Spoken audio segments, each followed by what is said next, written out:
Dai.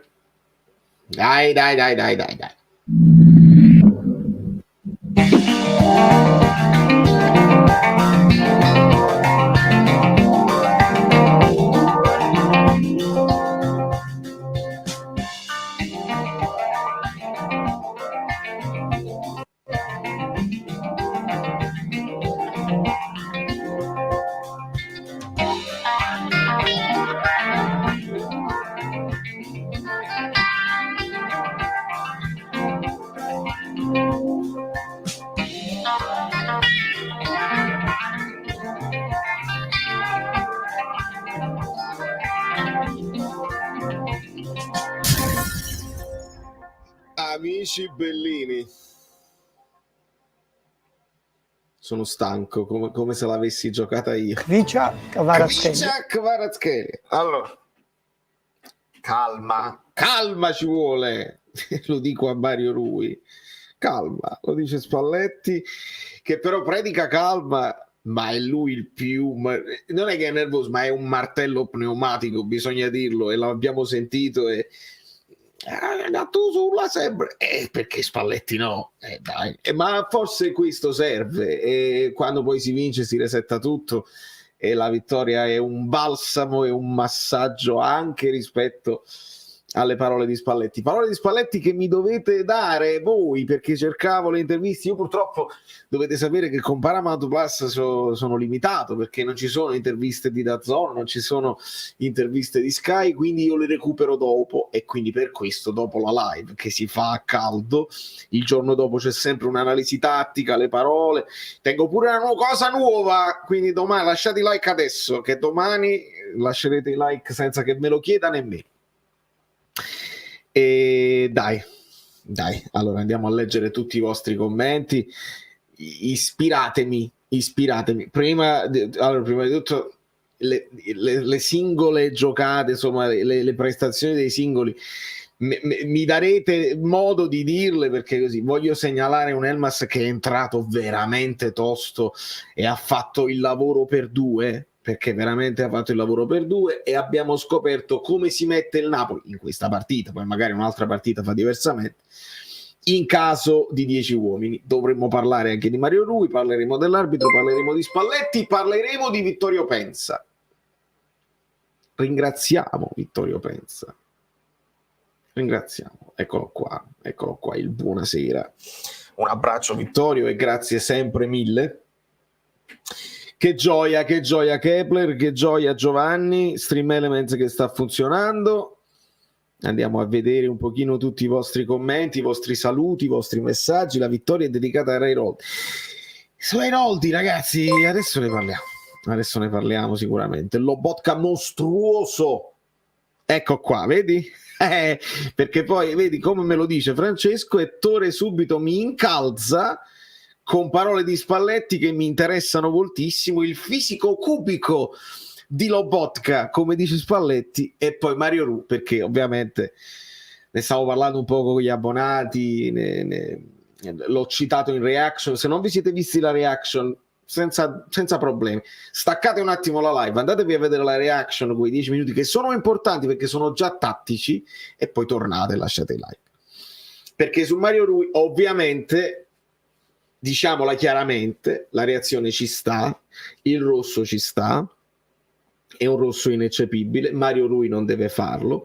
Contemporaneamente io ricordo che nella storia del calcio, almeno da quando io ho cominciato a seguirlo, la regola è un po' quella: il fallo di reazione è da rosso, ma quando si chiama fallo di reazione è perché hai subito un fallo. Quello è un fallo di reazione, perché lui ha subito gomitata e ginocchiata.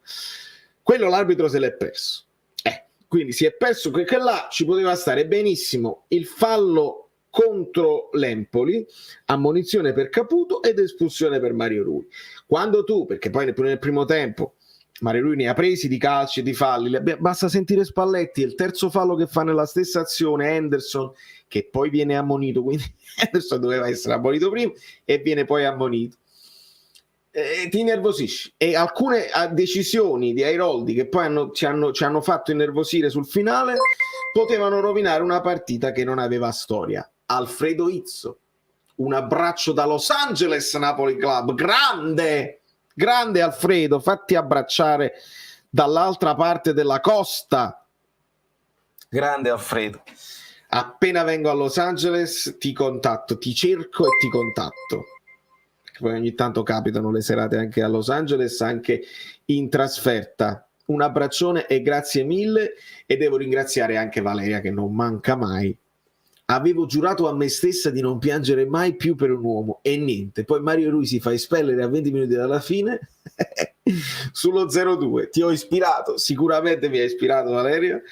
È fumantino, lo sappiamo che Mario Rui è fumantino, e ci piace anche molto spesso la sua garra, la sua cazzimma, il non farsi passare nemmeno la mosca per il naso. Non possiamo giustificare ovviamente il fallo di reazione, perché metti nei guai, come diceva bene anche Angioletto, metti nei guai i tuoi compagni perché devono correre il doppio, e poi metti in difficoltà Oliveira che le deve fare tutte adesso consecutive. Vediamo, un paio di giornate può essere che le prende.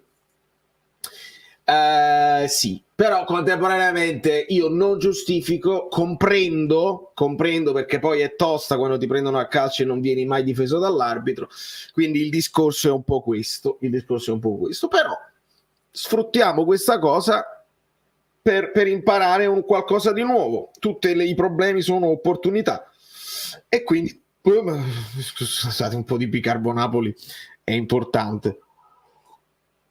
Quindi scopriamo come si mette il Napoli in 10 uomini. E Raf Luongo, Bellini a Mario Rui. Il Cin Cin. Esatto. Grande. E grazie Raf.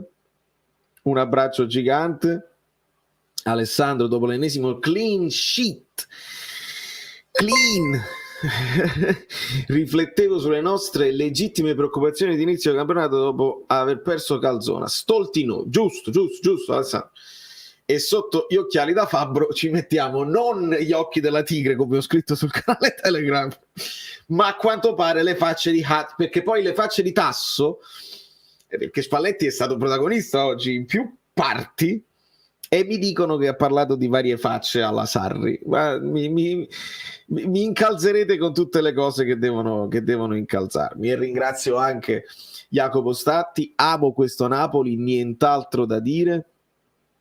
Io avrei reagito anche su Airoldi miope. Il Napoli 3 falli, 2 cartellini, Lozano e lui. È vero, quello di Lozano effettivamente non l'ho capito, non mi sembrava, cioè c'erano scontri di gioco puliti, prima perde palla, poi la riconquista, poi la riperde. Non mi è sembrato un fallo da giallo lì. Quello di lui mi sembra da rosso, e lo dico tranquillamente. Quello di Lozano onestamente vorrei rivederlo. Mi è sembrato eccessivo. È lì che poi ti innervosisci, ti fa innervosire Airoldi. Michele, 6 tiri totali, un tiro in porta dell'Empoli primo tempo, finale 8-1, ma non eravamo in 10 noi. Elmas come punta del rombo in 10 uomini, esagerato. Bravo Michele, prima di tutto grazie, e secondo bravo.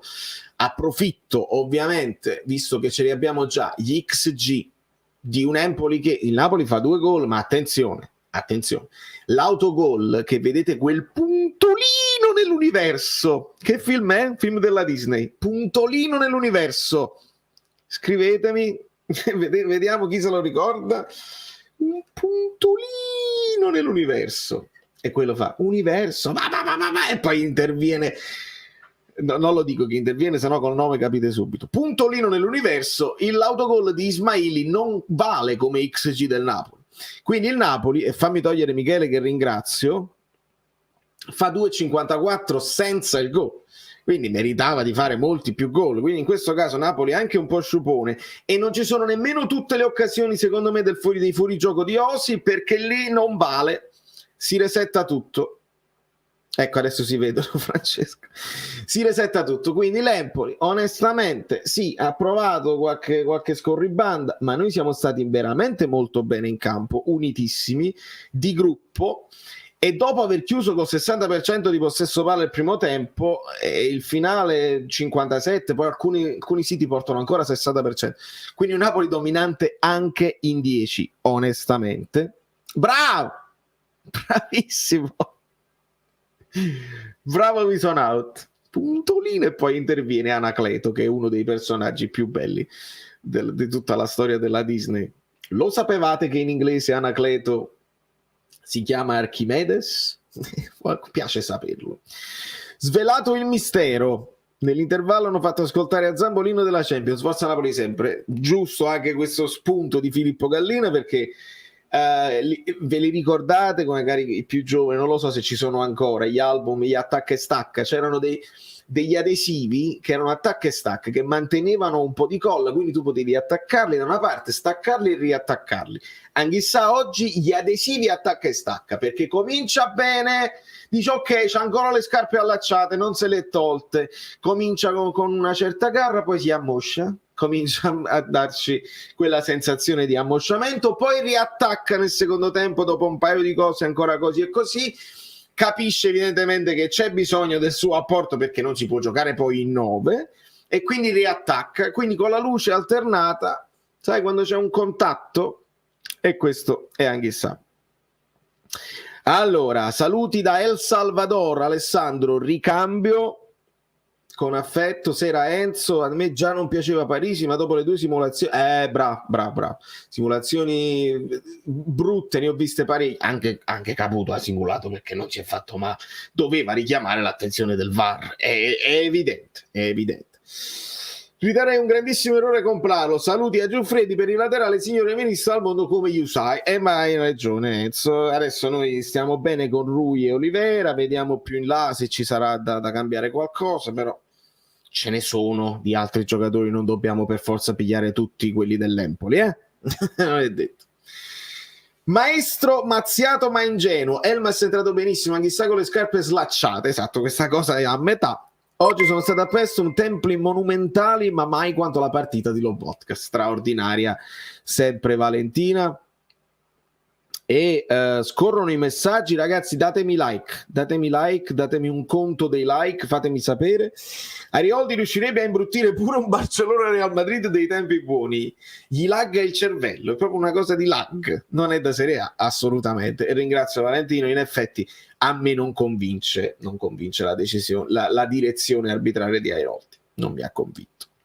Spalletti a DAZN hanno fatto una gara da facce di quelle vere, carico a spallettoni, esattamente sì, e ci fa piacere, poi dopo le analizzeremo nel dettaglio le parole di Spalletti, perché si impara sempre qualcosa, scopriamo se si guarda i video, molto spesso lo fa. A me interessa circa 125 like, possiamo arrivare a 180 in un attimo, dai ragazzi, fatemi vedere perché poi non è che i like si danno solo alle partite, sono le live, questa live non torna più. Capite, come Spalletti, servono i like per questa live, perché questa live non torna, si perde e dobbiamo poi recuperarla. Rossana che dice a Valentina che è stata dalle sue parti, Parisi e Vicario dall'altra parte, tanta roba, un pensierino di mercato, vedi, poi Viaggio invece pure Parisi se lo prenderebbe. Vicario è sicuramente un prospetto che piace, perché ha parato una, l'ha fatta su Osi, ed c'ha il rilancio lungo, c'ha un bel piede. Poi il fatto che grida Kvara, lui lo sa che Kvara è pericoloso, però non le hanno sentiti i difensori dell'Empoli. Poi quando tu attacchi in massa Napoli, ecco, questa è un'altra cosa importante, che il Napoli ha cercato di sfruttare al meglio i calci d'angolo. Abbiamo avuto tanti calci d'angolo, abbiamo cercato di muovere la palla, perché su palla diretta non siamo fortissimi, gli specialisti non segnano i calci di punizione, però dai calci d'angolo qualcosa si fa. E con Kvara che poi ballava sul limite dell'aria si poteva rimettere questo pallone in mezzo, e così sono arrivati, o tirare in porta, e così sono arrivati i 2 gol. Buonasera Alberto, andiamo a vedere. Già della Juve? Ah, ok, allora non ce lo possiamo prendere. Il cazziatone di Spalletti a Kvara è monumentale. Esatto, e questo l'abbiamo fatto vedere, Anello, anche nella reaction, è proprio la copertina iniziale della reaction, perché si è sentito proprio bene, mamma mia, per un fuorigioco Spalletti si fa afferrare per pazzo, ecco, diciamo per pazzo, e richiama all'attenzione tutti. Idem, è ovvio che Kvara potrebbe pure rispondere sì, ok, tu cazzei a me per un fuorigioco che ho fatto nella mia vita. quanti ne ha fatti Osi? Perché oggi Osi è ritornato un po' frettoloso, si può dire, non è lesa maestà. Osi che continua a segnare tantissimi gol consecutivi, siamo a 9, compresa la Champions, credo. E un paio di volte è partito in anticipo e altrimenti sarebbero stati altri gol. Vabbè, bene. Delufeo che twitta i numeri di Kvara sul suo profilo. Delufeo in questo momento si deve godere il calcio da fuori e quindi anche lui è un appassionato dei numeri di Kvara. Il Napoli dal report ha preparato la partita sui calci piazzati. Valerio, hai visto lo schema ripetuto 5 volte? Esatto, Jacopo, è proprio quello che vi stavo dicendo. Osimhen, fuori gioco, Osimhen, fuori men. Esattamente. Buonasera, Lozano sempre più convincente, la fascia destra con lui, così è tutta un'altra cosa. Bravo Daniele, ottima partita di Lozano, sempre in palla, spunti, cerca di arrivare in fondo, palle in mezzo, pericoloso, ha fatto anche dei recuperi importanti, ha messo Osi in porta. E quindi bene, Politano nella logica dell'alternanza doveva partire lui, ma evidentemente Lozano ha qualcosa in più in questo momento, anche evidente ai nostri occhi. Posso immaginare che lo abbia anche in allenamento, perché Spalletti non è pazzo e Spalletti sa e vuole la squadra migliore possibile in queste partite che sono importanti adesso, perché devi anche scoraggiare un po' gli avversari che si vogliono riavvicinare. Tu li scoraggi, aumentano le settimane, il distacco resta lo stesso e finiscono per scoraggiarsi, per distrarsi. Quante volte è capitato a noi? Basta pensare anche alla stagione di Ancelotti.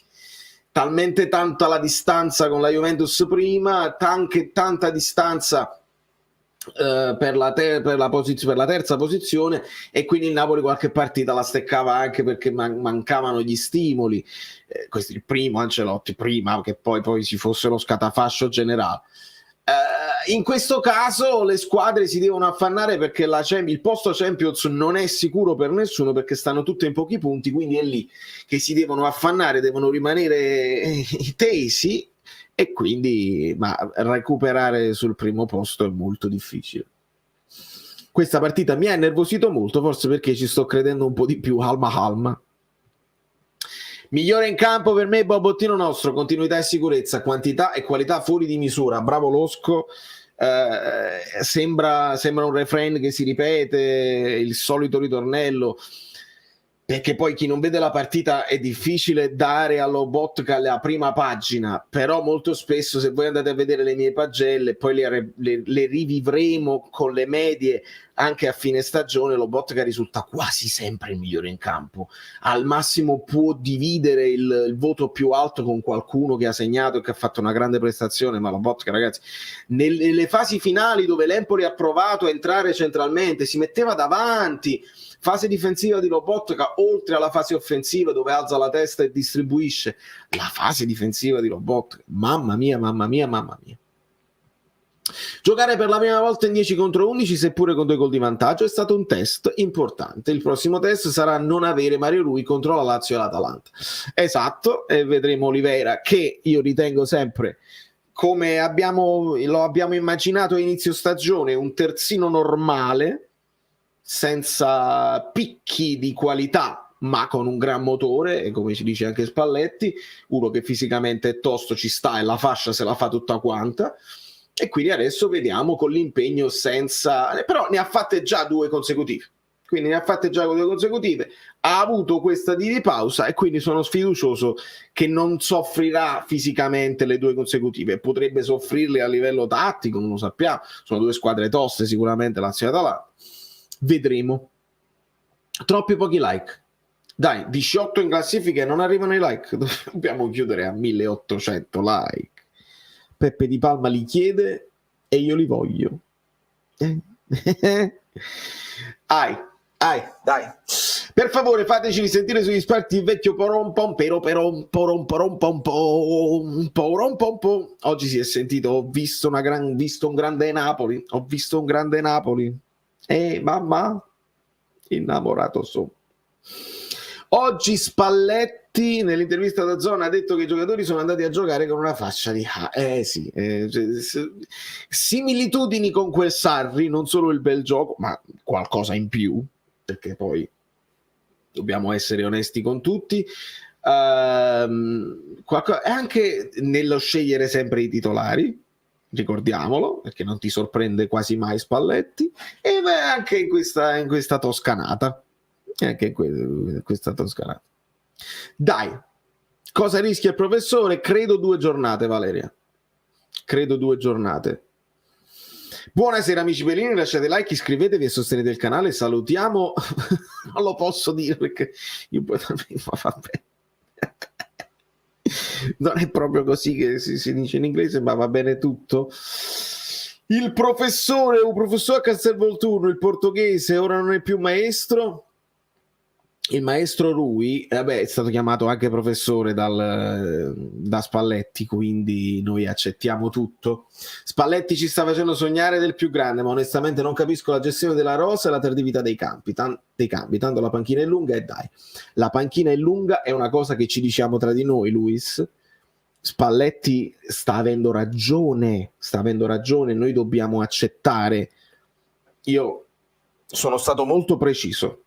Lo sapete, sono un fautore di non le possono giocare tutte, non sono dei robot e ogni tanto devono riposare. Da Di Lorenzo Però io ho aggiunto un'altra piccola cosa e non so se è vera, lo scopriremo solo vivendo l'anno prossimo. Ma quando sei in vantaggio, quando sei in testa, quando non stai rincorrendo quella rincorsa, quelle sono le rincorse che sono faticose anche sui muscoli. Quando Spalletti dice le vittorie sono come un massaggio anche per i muscoli, vuol dire che forse si rischia anche di meno. Ci possiamo fidare dello staff tecnico, e dei infortuni muscolari finora poca roba. Quello che è venuto come infortunio a Raspadori è avvenuto da uno che non è che aveva i carichi, che stava giocando sempre, quindi alle volte sono anche roba casuale l'infortunio.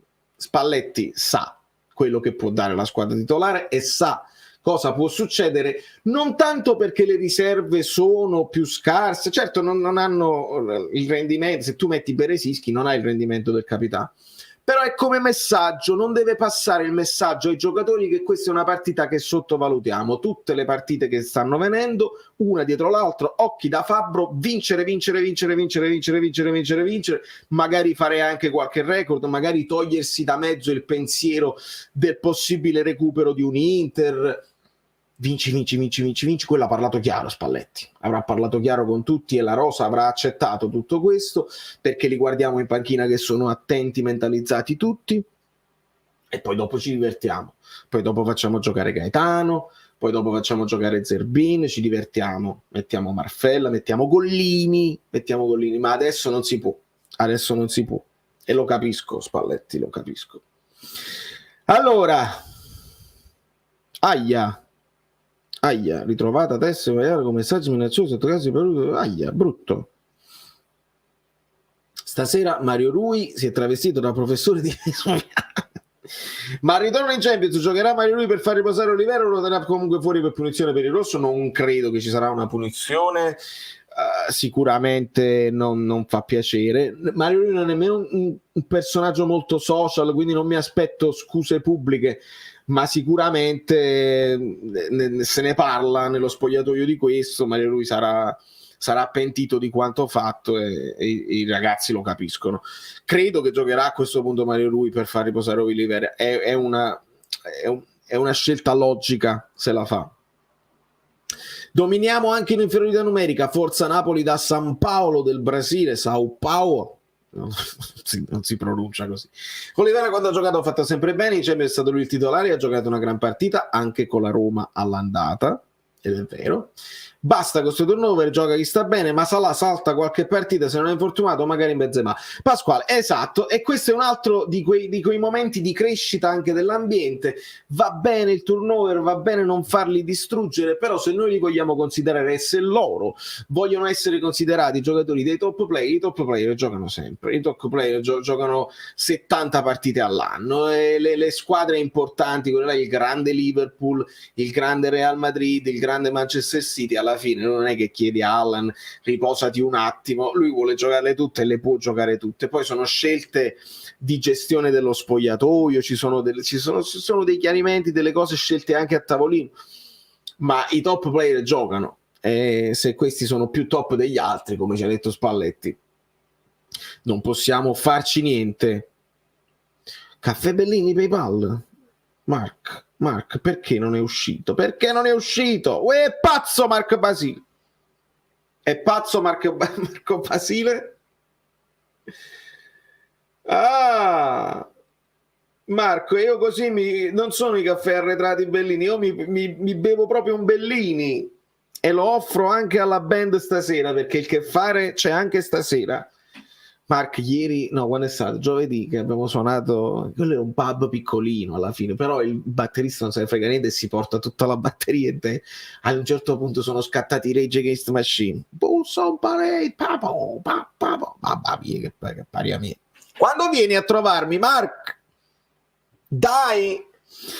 Qua lo dico e non lo nego, arbitraggio scarso, mi è stato detto, per me è stato al limite dell'indirizzare la partita, fare non fischiati dell'Empoli, sbracciate, giallo Lozano, subito rosso immediato. Non ti do torto Fabio, e lo sai che mi piace parlarne specialmente quando vinciamo, così nessuno ci può accusare di piangere perché non avete vinto, la colpa dell'arbitro, l'arbitro alibi dei pendenti.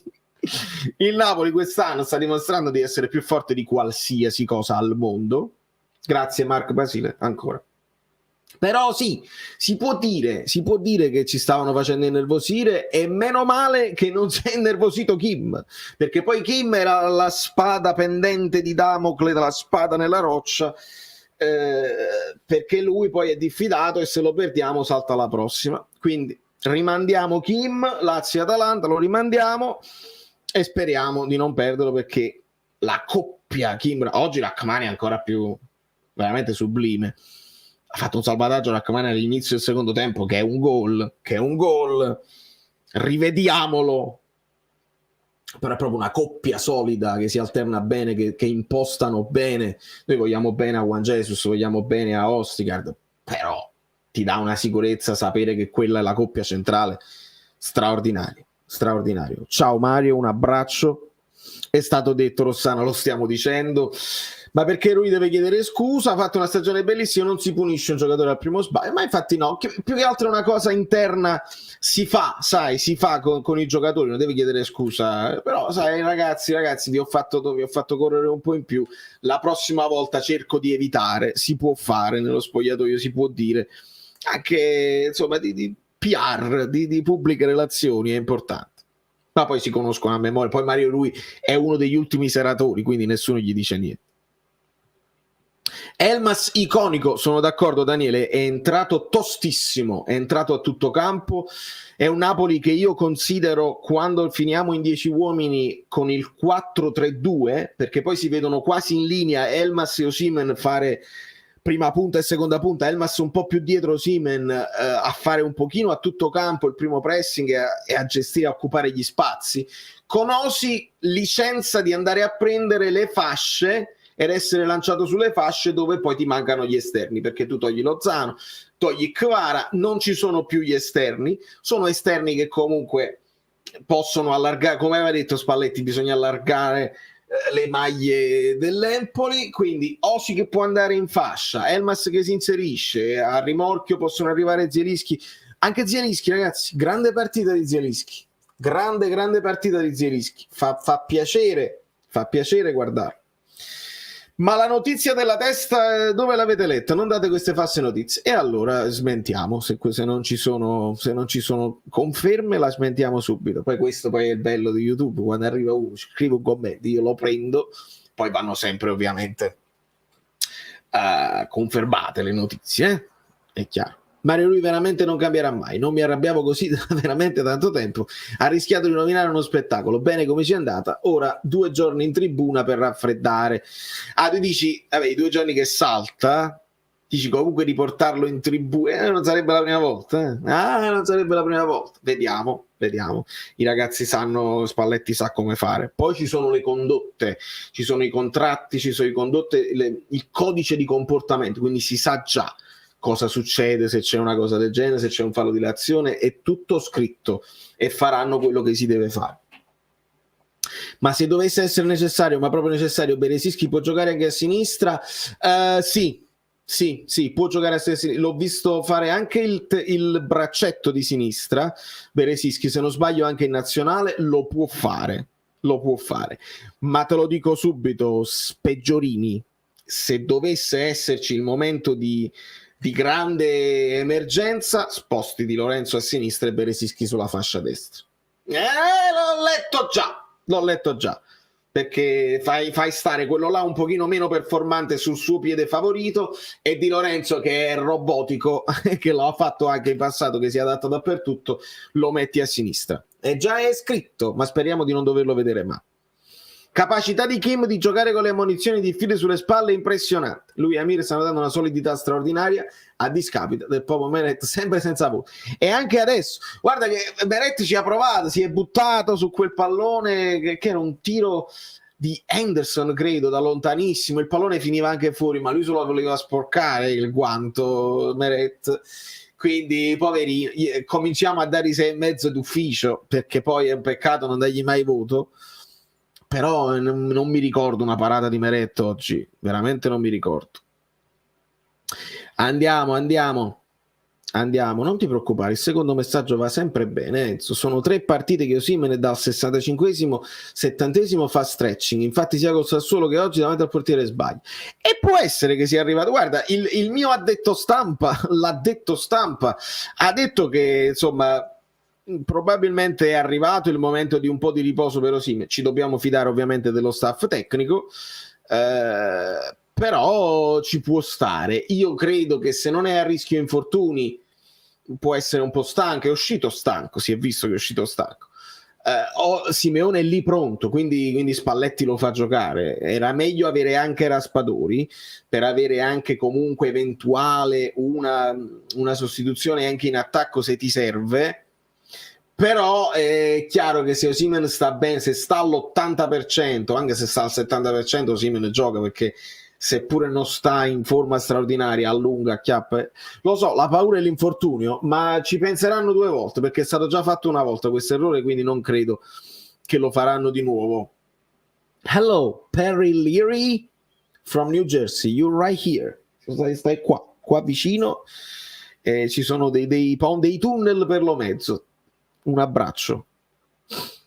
Nessuno più rimpiange Koulibaly, e ovviamente non c'è da rimpiangere, perché i ragazzi si stanno comportando molto bene. How many games will Mario Rui have to skip after he was sent off? 1 or 2 games in your opinion? I think it's gonna be 2 games, Perry. It could be 2 games because it's like unfair, antisportiva, condotta antisportiva, insomma it's like, I don't know how to say that in English, but I think a couple of games, because it's like an intentional fall it's not to injure the player, but it's an intentional, it's not like a casual fall. So I think a couple of games. Scarpe da tennis, scarpe non allacciate bene, attacca e stacca. Chissà, attacca e stacca, Simone. A un certo punto ho visto Di Lorenzo fare un movimento da centravanti ed entrare in aria a fianco ad Osimhen. Qua pare di essere nati Darinus Michels, sempre straordinari, e oggi abbiamo visto anche Mario Rui più interno. Oramai è chiaro tatticamente come poi i terzini si sviluppano, ma non si trovano le contromisure. Era una reference a Ferrero. Va bene, allora andiamo avanti. Mario Rui è stato frainteso perché Caputo gli ha chiamato palle e lui lo ha accontentato. E un altro amico poi, Anthony dalla Germania, il mio amico N Block, mi ha detto pure che in effetti il rosso è sbagliato perché ha preso solo la palla. un po' di umorismo spicciolo. Ok, abbiamo capito il fatto del presidente della Samp. Dati Opta: nella stagione dei 99 punti Koulibaly ha avuto percentuale di contrasti vinti del 60%, Kim ad oggi è una percentuale del 96%.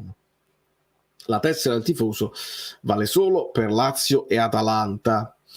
Zielinski anche in fase difensiva ottimo, sono d'accordo. Anche Sa in 10 paradossalmente ha corso il triplo, non gli piace vincere facile. Sì, si è reso conto che serviva il suo apporto. Zielo forse non balza gli occhi, ma la gestione tecnica del pallone è fantastica. No, Francesco, Zielo è chiaro, in una partita in cui non fa assist e non fa gol lo vedi di meno, ma se vogliamo viene da lui, poi da quel cross l'autogol e quindi come si sblocca la partita, poi la gestione è sublime. Oggi Zielo era mentalizzato anche in fase difensiva, veramente veramente grande partita. Dimentico di Meret 2 uscite smanacciate sui cross, calcio d'angolo ottimo. Lo so Jacopo, però veramente no, hai ragione, ma stiamo andando a cercare veramente le piccole cose. Di Meret ricordiamo anche quando blocca il pallone con i piedi e guadagna qualche secondo aspettando che Caputo lo viene a pressare e poi prende la palla con le mani. Nel senso che cerchiamo qualcosina giusto per vedere la partita di Meret. Ma i portieri noi di solito li giudichiamo per le parate, le grandi parate, anche le parate facili. È chiaro, le smanacciate sui cross, fa tutto parte della partita, è chiaro che non puoi mettere una sedia in porta, però veramente dobbiamo impegnarci, dobbiamo impegnarci. Unfair play, esatto, e allora sì, that's how you say it, yes. Comunque Simeone anche con un po' di minuti di essere on fire, senza dubbio. Quel tiro era molto defilato e quel tiro comunque finiva nell'angolino. Grande parata di Vicario. È bravo a fare i passetti e non finire in fuorigioco sul passaggio di Elmes. Simeone è forte, io. Personalmente oggi l'arbitro non l'ho capito, il giallo per il Ciuchi che roba è, non l'ha proprio toccato il calciatore avversario, poi c'era un fallo su Osi non visto, apposta secondo me, quella gomitata che prende Osi senza dubbio, e chiama pure un fallo di Lorenzo che secondo me non c'era proprio niente, quindi sì Angela, è giusto dirlo, Non so se Guido ci raggiungerà, nel caso fategli sapere che Mario Lui in realtà voleva farci salire pure nella classifica dei cartellini perché stavamo troppo giù. E ce lo segniamo, Valentino. Ragazzo, quando la scriviamo una song insieme dedicata a questa grande annata, un abbraccio con tanto affetto. Allora Francesco, approfitto perché io non sono solito fare canzoni in bene, cioè canzoni positive, io faccio le canzoni negative perché sono quel tipo di artista che solo quando soffre trova ispirazione. Perché poi in troppi faranno la canzone del Napoli, dello scudetto, eccetera, eccetera. Vogliamo fare la canzone sui rigori? Giusto per trovare, perché poi magari facciamo la canzone sui rigori. Il Napoli è diventato forte mentalmente, quest'anno è mentalizzato.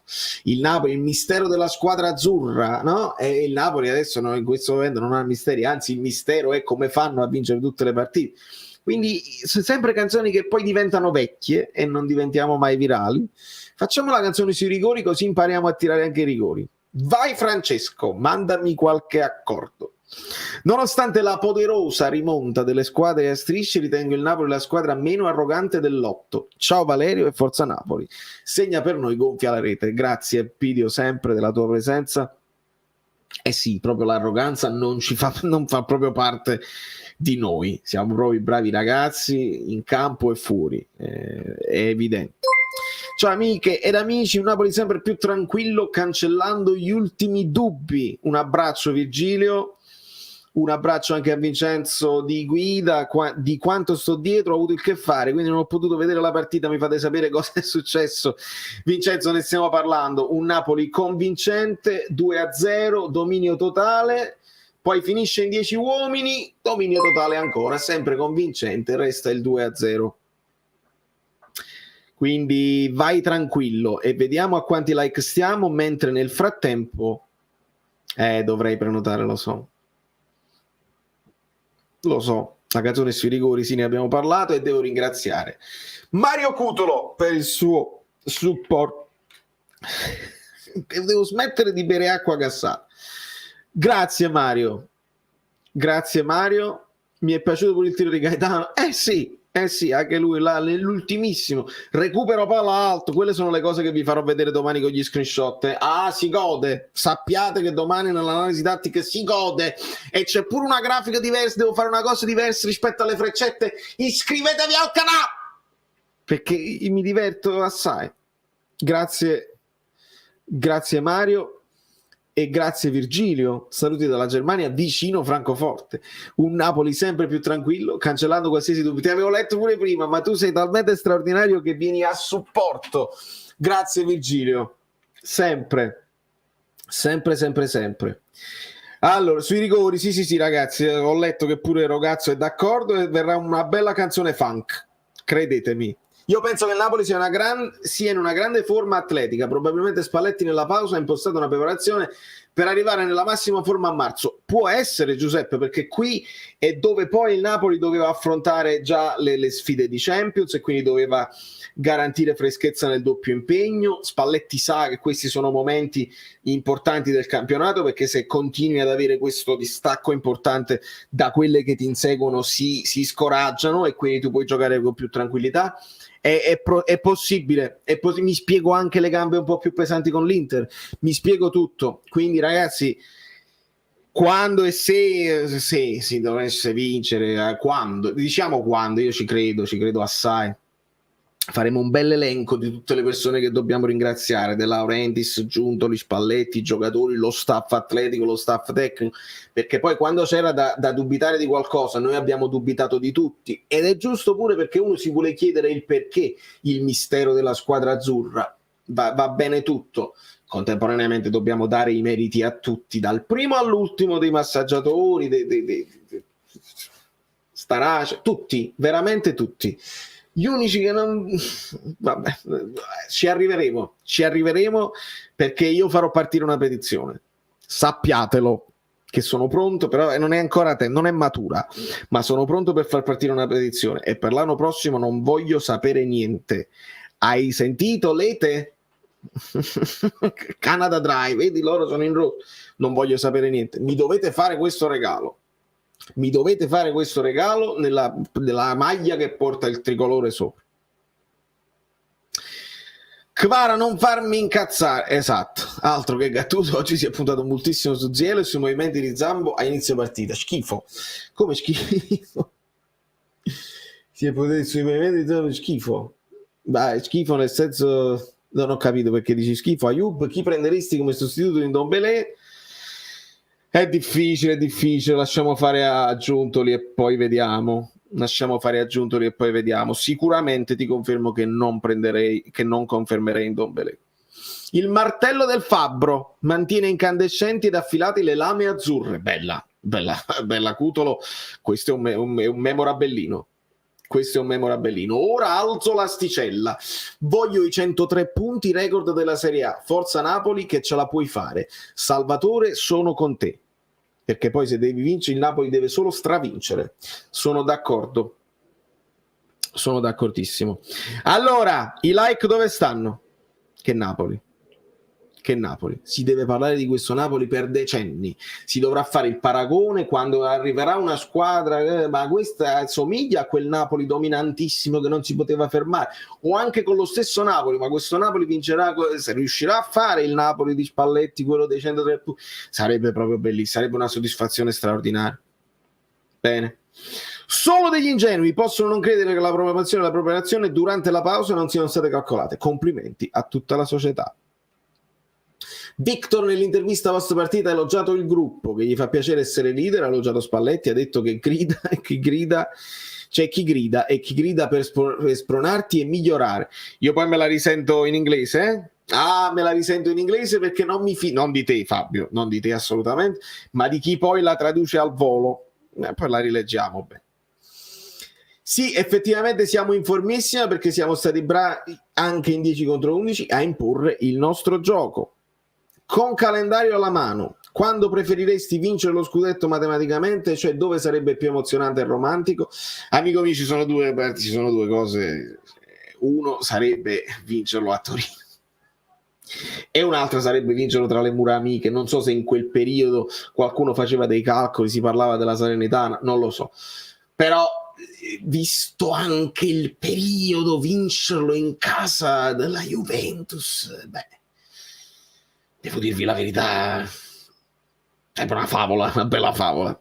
Però poi voi, i tuoi tifosi, però li puoi sempre festeggiare, perché riflettevamo anche ieri nella live che abbiamo fatto su Instagram E se non mi seguite su Instagram e non sapete all'ora della live, si rifletteva che si festeggerà probabilmente 2 volte. Se il Napoli vince in anticipo si festeggia e poi si festeggia anche a fine campionato, quindi vincere in trasferta non significa che non festeggi in casa. Festeggiamo tutto l'anno, festeggiamo tutti i mesi, che pure ce lo meritiamo, eh? Stasera me ne esco con altre certezze. Lozano non ha bisogno per forza delle urla di Gattuso per fare paura, però ci sono le urla di Spalletti, che però non ha urlato su Lozano, perché Lozano ha fatto le cose che doveva fare. E Zambo in periodo Champions mantiene soltanto gli scarpini. Bene. può essere e mica hai torto, sicuramente se ne esce così. A 100 mi accontento. No Alberto, andiamo oltre, che poi diranno ma non è il 102 della Juve. Beretta aveva il ciuffo fuori posto, sai se concorre al record di imbattibilità? Non lo so, sai, non lo so, vedremo. Ma è mai possibile che Lobotka e Anghissà non si possono sostituire? Non ne possono saltare una, ma vi pare normale? Speriamo bene, speriamo. Enzo, è così, te l'ha spiegato Spalletti, certi giocatori non si possono sostituire. Tu al Barcellona di Guardiola dicevi, ma è mai possibile che Xavi e Iniesta non si possono sostituire? Non si possono sostituire. Poi nel caso specifico, Anghissà, io l'ho detto anche in reaction, anche un po' per rispetto ai compagni di squadra, lo so, un Anghissà al 50% ti vale Ndombele al 100%, quindi tu allenatore devi vincere la partita e non lo sostituisci, stai più tranquillo. Con Lobotka non lo puoi sostituire perché senza Lobotka non le vinci le partite. Sono convinto che è talmente importante Lobotka che tu lo puoi sostituire Anghissà, ma Lobotka adesso vale doppio, triplo, perché anche quando non tocca palla, Lobotka tiene impegnati almeno 3 giocatori che cercano di fargli la gabbia intorno. Capite che la presenza di Lobotka dà più libertà di impostare a Rachmani e a Kim. La palla arriva più pulita e più veloce alle fasce, a Di Lorenzo, a Kvar. Arriva di più, c'ha più libertà di movimento Zielinski, che può andare tra le linee, proprio perché c'è Lobotka che sanno quanto è importante e lo devono andare a prendere. Poi Lobotka ci mette del suo con la fase difensiva, è insostituibile. Credetemi, siamo al 50% di clean sheet quasi, è mica male. Osimhen secondo me deve migliorare nel fare la mezzaluna per non finire in fuorigioco. Esattamente, Giuseppe, è proprio quello che gli chiediamo da tempo. Vincere a Torino può essere pure lo vinciamo in Alberga. Può essere. Hai ragione Giovanni, e mica hai torto, perché potrebbe essere che il Napoli gioca in anticipo, vince la sua partita, poi matematicamente la seconda pareggia, stecca e il Napoli vince in Alberga. Mica hai torto Giovanni, si festeggia tutta l'estate. Ha ragione Jacopo, fatemelo andare a prendere, che meraviglia. Gils, ciao frate, ma anche a te.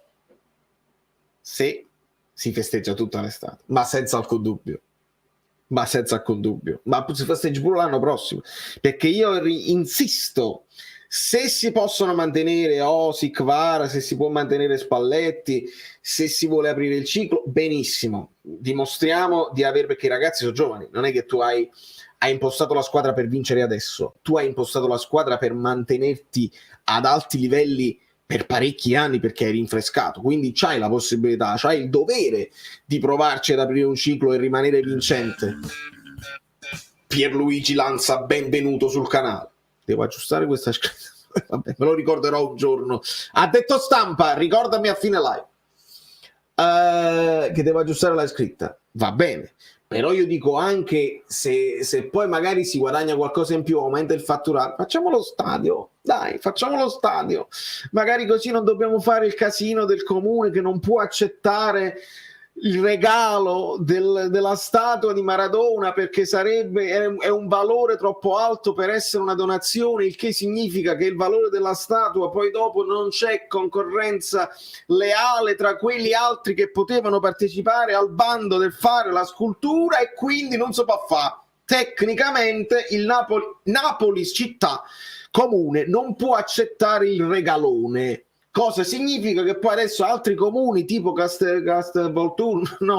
Casalnuovo ha offerto di comprarsela. È una roba gravissima. Fai lo stadio nuovo, se lo compra il Napoli la statua di Maradona, o se la fa regalare, non lo so come funziona. È lo stadio nuovo, gli scudetti, ne mettiamo 3, non ne mettiamo 5, mettiamo 3, quelli che abbiamo vinto seriamente, e saliamo di livello. E quando vengono, perché poi li vedete gli youtuber internazionali che vengono a Napoli, la pizza, le cose, molti di poi degli youtuber che vanno in giro per il mondo, non ultimo quello che era venuto anche a Napoli, era rimasto impressionato dalla città, piacevolmente colpito, eccetera eccetera, poi va a Francoforte e dice: cazzo, sto stadio dai Napoli, cresciamo assai. Lo so che è difficile a Napoli, lo so, però cresciamo assai. Diceva 30.000 euro, non lo so, boh. Esatto, questo è il discorso. Io poi, voi siete talmente forti che io mentre parlo non vi leggo, ma siamo mentalizzati, siamo una cosa solo come Spalletti. Con invasione dei campi dei non residenti, mica male. E però poi ci dicono: siete incivili, non sapete vincere. Dai ragazzi, siamo a meno 14 partite o no? Il sogno veramente si avvicina? Veramente, Antonio, credo che veramente si sta avvicinando. Che bellezza. Voi nel frattempo mi state aggiornando sulla partita del Sassuolo e del Lecce, perché ci interessa moltissimo. Fine primo tempo 0-0. Ammonito Obiang, ammonito Berardi per chi il fantacalcio, Diego Pugliese, e ammonito Banda. Ecco, ammonito Banda, ma grande possesso palla del Sassuolo, 66%. È importante il fantacalcio. Io ho messo Luperto titolare. Ecco perché poi il Napoli vince. È merito mio che metto tutti gli avversari del Napoli in campo. Ho rovinato la difesa dell'Inter, ho rovinato il portiere del Milan, ho rovinato il centrocampo della Juventus e mi sono preso anche Leao che sta facendo fetecchie. È merito mio perché non si comprano i giocatori del Napoli, si comprano i giocatori delle squadre avversarie. Si perde al fantacalcio e il Napoli vola. Sono dei piccoli gesti che noi come tifosi dobbiamo fare. Per esempio, altri gesti dell'amico Angioletto che ha cominciato a giocarsi le vittorie di Juventus, Inter, Milan, così. Abbiate a perdere un sacco di soldi perché non vincevano. Così si fa.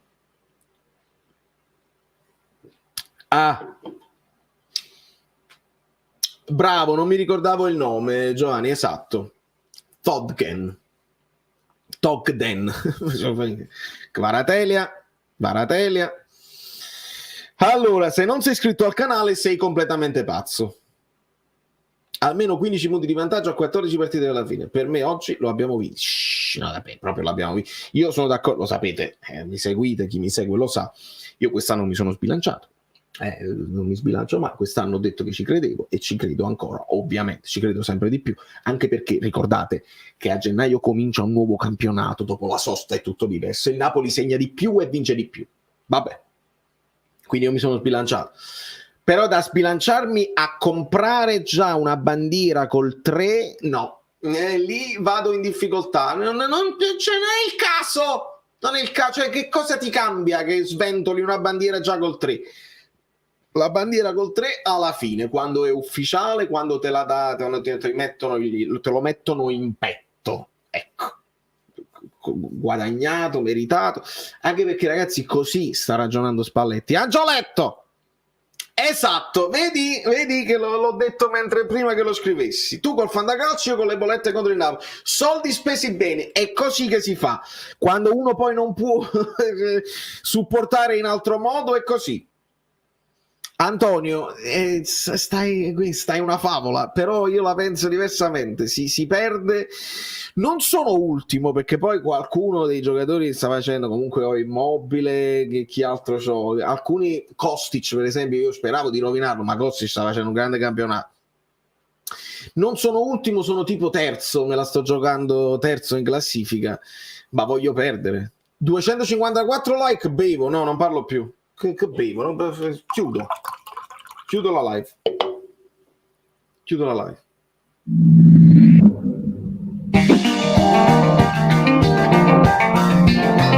Vicia Svarazzoni. Scherzo, però datemi live. Datemi live. Losco, io un po' ho pompierato quello che c'era da pompierare. Il resto lo fa Spalletti. Io devo anche essere onesto con voi stessi. Io ho cercato con voi stessi e anche con me stesso. Se quest'anno ci credo, ci credo. E se quest'anno il Napoli ha dimostrato di essere superiori a tutte le squadre, molto prima che succedesse lo scandalo della Juventus, cioè noi vinciamo 5-1 con la Juve, ragazzi. Quelli sono i segnali che dai, i famosi segnali, Fabio Versati, i famosi segnali. E quest'anno è difficile pompierare. È importante. Sai perché non si deve pompierare, non si deve dire paura, senza avere quella paura? Perché i giocatori non devono essere impauriti e i giocatori stanno anche dimostrando di essere mentalizzati, cioè non li vedo mai entrare in campo con la presunzione. Ragazzi, avete visto il pressing feroce che abbiamo fatto a inizio partita oggi?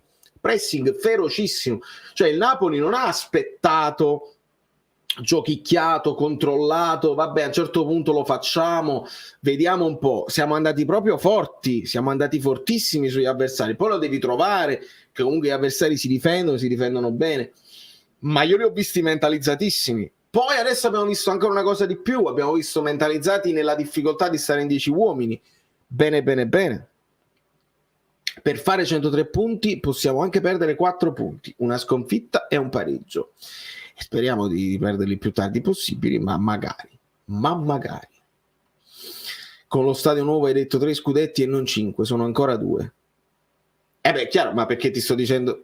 No, attenzione, perché io voglio lo stadio nuovo se vinciamo lo scudetto. Se vinciamo lo scudetto sono 3 e non 5, perché noi non ci aggiungiamo 2 scudetti. È chiaro? Non ce li aggiungiamo, quelli che non abbiamo vinto. Quindi 3. Lo stadio nuovo, 3 scudetti. Belli. Poi sesti, quinti e sesti gli scudetti. Poi il Sassuolo, l'Udinese, il Bologna, giocatori che non ti servono, te li compri, fai la plusvalenza. Signori miei, signori iscritti in borsa, i quotati in borsa, devono punire anche le altre squadre, eh? Siamo chiarissimi, il sistema, Juve, tutto quello che volete voi. Io voglio vedere punite anche le altre squadre adesso, perché le squadre che accettano tutto questo, ma che credibilità hanno che poi vanno a giocare contro la Juventus e giocano alla morte per vincere sempre? Non sono credibili, sono compagnelli, sono squadre satellite. Io voglio vedere punite anche queste squadre qua. Non esiste proprio. La Juventus fa gli intrallazzi e le squadre che accettano tutto questo, punite, trovate il modo, identificate quanti punti valgono i comportamenti del genere. Non sono comportamenti corretti. Punire le squadre satellite, perché io poi devo guardare indietro. E noi abbiamo fatto le pulci a De Laurentiis, le pulci a Sarri, abbiamo fatto le pulci a tutti quando ci siamo arrivati vicini. Però io che ne so per quanti anni è andata avanti questa storia e per quanti anni... Sono i dubbi che abbiamo sempre avuto e che ci mordevamo la lingua perché sennò ma se tu pensi così allora che te lo guardi a fare il calcio? Me lo guardo perché mi piace, me lo guardo perché improvvisamente un Giorgiano col numero 77 fa la piroetta sul pallone e fa un colpo di tacco. È bello il calcio, ma da qui a dire è tutto a posto, è tutto pulito, non è possibile che le squadre poi magari si mettono d'accordo e magari un giocatore lo fanno riposare prima di una partita e noi malpensanti, cospirazione, tu pensi che il Sassuolo non fa giocare a quello contro la Juve, l'Atalanta si riposa e mette il portiere di riserva. Punire anche le altre squadre, perché poi le vittime sono i tifosi della Juve, le vittime sono gli azionisti della Juve, che poi i tifosi della Juve se si svegliano e capiscono di essere stati presi in giro dalla stampa più che dalla Juve, perché la stampa comunque esaltava certi tipi di comportamenti. Non ho sentito stampa dubitare sull'acquisto di Muratore, di Mandragora, non li ho sentiti dire però è un po' strano. Lo dicevamo noi tifosi malpensanti. Benissimo. Adesso che è chiaro, adesso che ci sono intercettazioni, adesso che ci sono le indagini, adesso che è alla luce del sole che c'era un sistema, vogliamo punire un po' tutti? E poi gli azionisti, la Consob, adesso c'è la cosa della Consob, gli azionisti possono possono essere parte lesa, perché poi loro vengono presi in giro dalle riunioni societarie e hanno perso soldi. Adesso l'azione della Juve è a 0,30, mi pare. Se avevi comprato le azioni, non lo so, punire tutti. Alziamo. Nelle ultime 20 partite di campionato sono state fatte 18 vittorie e una sconfitta. 21 partite. Mi dicevano gli amici abbonati 21 partite, 20 vittorie e una sconfitta. Sembra il cammino del Bayern in Germania, storico. Ho fatto lo sfogo totale, quindi mi sono perso un po' di messaggi, li recuperiamo. Il risultato di stasera è bugiardo, mi spiego. Il Napoli ha sfoggiato una prestazione veramente sontuosa, ho visto sicurezza e consapevolezza. Sì, Luigi, ma infatti l'abbiamo visto che il Napoli doveva fare almeno il terzo gol, perché poi non rientrano negli XG il gol, l'autogol, quindi il Napoli ha legittimato ampiamente, si è mangiato pure qualche gol che non si doveva mangiare. Le vittime sono i tifosi onesti,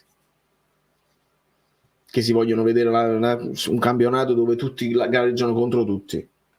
Dopo Pasqua iniziano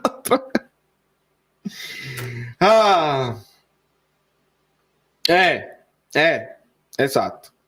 Una revisione di Fragili mentalmente, sì. A me piace che la canzone sia diventata vecchia, le canzoni poi non si possono riscrivere. Ci posso provare, ma è difficile. Di solito la canzone musicalmente viene anche con il testo, è difficile mantenere la struttura della canzone e cambiare il testo. Ci ho provato, ma da me è difficile, sono io fragile mentalmente, quindi va bene così. Canzone che invecchia e il Napoli che mi deride, va bene. È come il fantacalcio, no? Fai le canzoni che devono invecchiare così esulti per il Napoli. Io consciamente lo so che siamo veramente vicini al traguardo, ma non lo so se il mio cuore lo regge. Sono del 94 e onestamente pensavo non avrei mai visto una possibilità così. Mamma mia, è emozionante questo messaggio di Valentino, è emozionante. Per noi che siamo un pochino più anzianotti, Valentina, io li ho visti, cioè non li ho vissuti, l'ho visti apparire i 2 scudetti, ma ero troppo piccolino per godermeli. Ci siamo fatti, tu del 94 pure ti sei visto un Napoli in difficoltà, io mi sono visto proprio gli anni brutti. Tu hai visto un Napoli che si riaffacciava, insomma, al grande calcio, però sempre con quella cosa dice non partiamo favoriti, perché è difficile partire favoriti. E dai, che questo scudetto è anche per te. Non tutti i tifosi della Juve sono vittime, molti sono fautori dell'unica cosa che conta è vincere, che è causa di tutto questo. Tra l'altro molti lo meritano anche per la prosopopea che dimostra. Hai ragione, Losco, hai ragione. Un esperto di finanza per quantificare il danno che hanno avuto gli azionisti. Mi dispiace veramente perché ci sono stato dentro. Allora, ovviamente tu dici in generale, non per le azioni della Juventus, che non ci credo nemmeno se lo vedo. Chiederemo a Guido, perché Guido già ci aveva fatto con un grafico, se ricordate bene, i più attenti se lo ricorderanno, ci fece vedere, Guido, quando tu compri l'azione, quanto hai perso. Non ti preoccupare, faremo un approfondimento quando sarà ancora più ufficiale, che adesso ci stanno altre cose da fare. Io sono dell'83, Gigo, fine 83, diciamo quasi 84, ma sempre 83 solo, quindi ero troppo vicino e non capivo niente. Vorrei ricordare, perché nessuno dice, la cena delle sorelle con ospiti speciali, presidente. Noi l'abbiamo detto, tu ricordalo e fai bene, e ce lo ricordiamo. Io classe 89, vi lascio immaginare, avevo 10 mesi. Se il Napoli un giorno trovasse imbricato in un fatto come quello che riguarda, non guardo più il calcio. No, Daniele, tu non è che non devi guardare più il calcio, devi con onestà dire le cose che stai dicendo per la Juve anche per il Napoli. Se noi scopriamo che il Napoli è implicato in qualche cosa, figurati se un popolo come quello napoletano non si schiera contro noi stessi. Noi siamo abituati. Noi molto spesso diciamo tra di noi quello non è rigore, proprio per essere iper onesti e non ci vogliamo prendere vantaggi da niente. Quindi se il Napoli un giorno dovesse uscire così, ma De Laurentiis che si sta anche allargando dicendo la squadra più onesta, vuol dire che sa il fatto suo e non ci dovrebbero essere problemi, ma noi siamo prontissimi a insistere con coerenza, e se dovesse capitare a noi diremmo le stesse cose. Si faccia piazza pulita, si diano le punizioni che si devono dare, le penalizzazioni che si devono dare, e si ricominci da capo. Ma la storia, caro Daniele, vuole che una squadra ha vinto in questi anni, non noi. Quindi se noi l'abbiamo fatto senza nemmeno vincere niente, sarebbe ancora più mortificante, no? Quello facevano, vincevano, mettevano le cose come si devono fare e stavano comunque inguaiatissimi. Quindi non credo. Ma seriamente, chi sta realizzando veramente che sta succedendo quasi non sembra vero. La mia soddisfazione più grande è essere nato a Padova da genitori campani, cresciuto a Padova e tifare Napoli in mezzo a tanti tifosi contrari. Grazie ragazzi, e sono soddisfazioni, Cristian. Sono sicuramente soddisfazioni. Ho iniziato a seguire dalla C praticamente appena la ripresa della Rentis, poi il percorso con te la comunicare, adesso tutto ancora più bello. Allora, esatto, questo l'abbiamo letto. Beata la ragazza nata nel 94, non si è vista in Napoli con Cacci e Aglietti titolare in attacco, per non parlare dello schifo visto dopo. Lo so Edoardo, noi sì, ci ricordiamo un po' tutto, al punto che ancora ci emozioniamo per un gol di Milanese all'ultimo minuto contro la Lazio, ancora ci emozioniamo per certe cose che erano piccoli momenti di gioia che non ti portavano quasi a niente. 300 like, ora obiettivo 350. Forza ragazzi! Che nel frattempo il Sassuolo è tornato in campo, esce Colombo, entra Colombo. Adesso Colombo fa un altro gol straordinario. Aspetta, teniamo un messaggio. Spesso dici che la Serie A è un campionato di basso livello, però io non vedo tutta questa differenza con gli altri campionati europei. Nando, non vediamo gli altri campionati europei. Cioè, almeno magari tu li stai vedendo, non lo so, però non vediamo, cioè io non li vedo e quindi non li posso paragonare. Io ti dico in generale che secondo me la Serie A ha un livello tecnico basso, perché io quando vedo le partite, ho visto le partite Monza-Juventus, Monza per esempio, dove la Juventus è in difficoltà, e vedo il Monza che non azzecca 2 passaggi consecutivi. Vedo un Inter che ha avuto le sue difficoltà, vedo un Milan che va in declino, eccetera eccetera. Questo non significa che il Napoli sta vincendo perché è campionato di scaccio, perché il Napoli sta stravincendo e sta dimostrando di essere forte anche in Europa. Mi fa piacere quando anche in Europa le squadre italiane vincono, vuol dire che dà più valore ancora al campionato che sta facendo il Napoli. In generale, io vengo da un calcio dove in campo c'erano Nesta, c'erano i Cannavaro, c'era Maicon, c'era Cafu, c'era Nedved a bei tempi. Io ho visto un calcio dove quelli che toccavano il pallone, Kakà, Leonardo, io mi ricordo UEA, Battistu, abbiamo visto dei giocatori che questi qua a parità di età li distruggevano. Cioè in generale nella Serie A non arriva più il giocatore di grido, la Serie A lo crea il giocatore di grido. In questo momento stiamo creando Kvara, abbiamo creato Osimhen e probabilmente poi verranno presi all'estero. Poi per quanto riguarda il livello della Serie A basta guardare i punti e come si è abbassato i punti che fanno per non retrocedere, si abbassa sempre di più, quindi non è un campionato super competitivo a tutti i livelli. Questo non toglie meriti al Napoli, perché il Napoli ha sempre avuto il problema di non vincere con le piccole, di steccare le partite facili, dove arriva la partita storta, dove la prendi sotto gamba, dove la piccola ti fa lo scherzetto.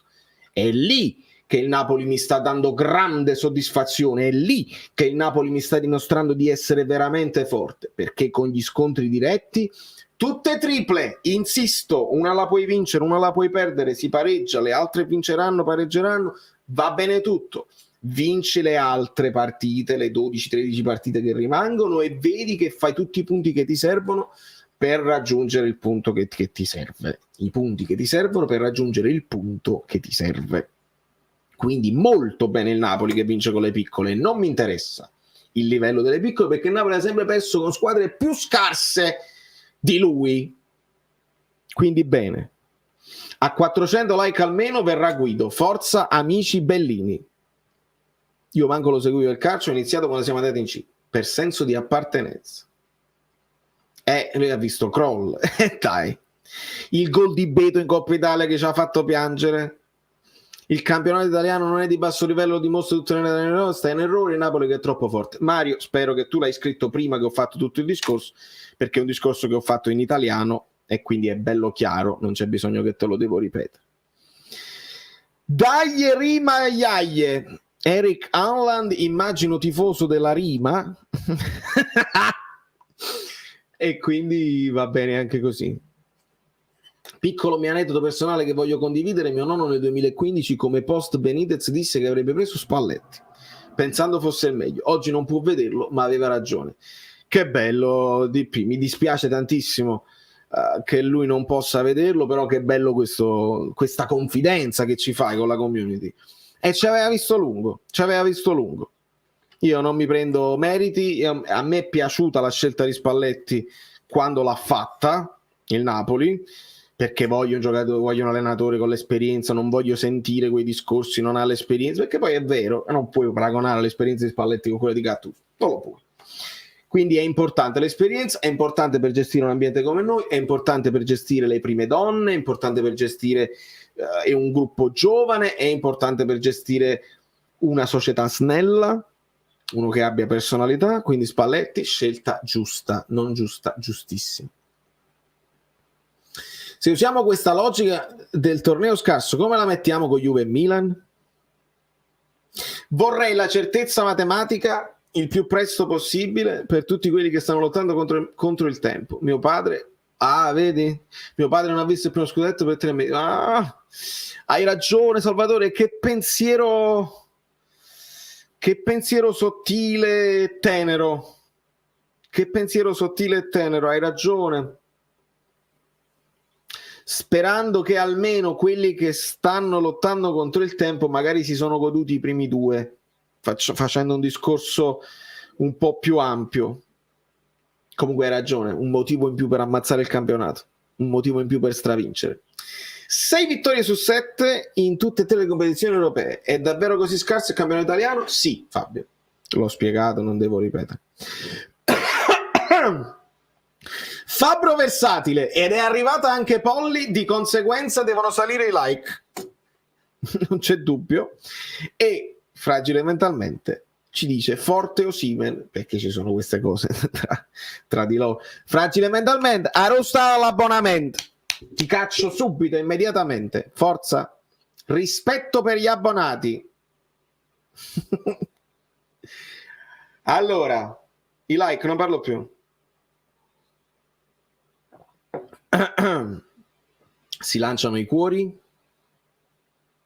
L'Eintracht ha perso ancora? È perché perdere ti toglie certezze. Lo sappiamo come funziona. Dai, fragile mentalmentissimo. Pierluigi Lanza, benvenuto. L'abbiamo benvenutato, sì. Ecco il like, benissimo. Probabilmente nel calcio di oggi molto spesso si preferisce il ragazzino già formato a livello fisico più che bravo Pier, questo è un discorso ancora più preciso, perché io quando parlo di scarsi è chiaro, ci sono giocatori che non hanno la tecnica che vedevamo all'epoca, no? Il toccare il pallone in un certo modo, e vedo giocatori che lasciano il tempo che trovano e comunque sono i più performanti del campionato perché hanno un fisico imponente, importante, e lì risultano decisivi. È vero, si sta andando sempre più verso un calcio fisico, i nuovi allenatori, quelli là, i tedeschi, che stanno facendo il famoso gegenpressing, quindi è tutto molto sull'intensità. E la Serie A, che è sempre stato un campionato invece un po' più tattico, un po' più difensivo, un po' più attento all'equilibrio, sta aggiungendo fisicità perché si fa ancora più equilibrio e quindi si perde un pochino di tecnica. Ecco perché quando poi arriva un Kvara io mi esalto e il calcio mi piace, e mi piace vedere i gesti tecnici. È chiaro, no? Vedi uno Osimhen che la tecnica non è la sua cosa principale, perché lui ne fa tutta di fisicità, poi ti fa un gol come quelli contro la Roma e rigioisci perché ti riconcilia col calcio, il gol di Di Lorenzo in Europa, e quello è poi la bellezza, perché sono sempre più rari i gesti tecnici di una bellezza sopraffina.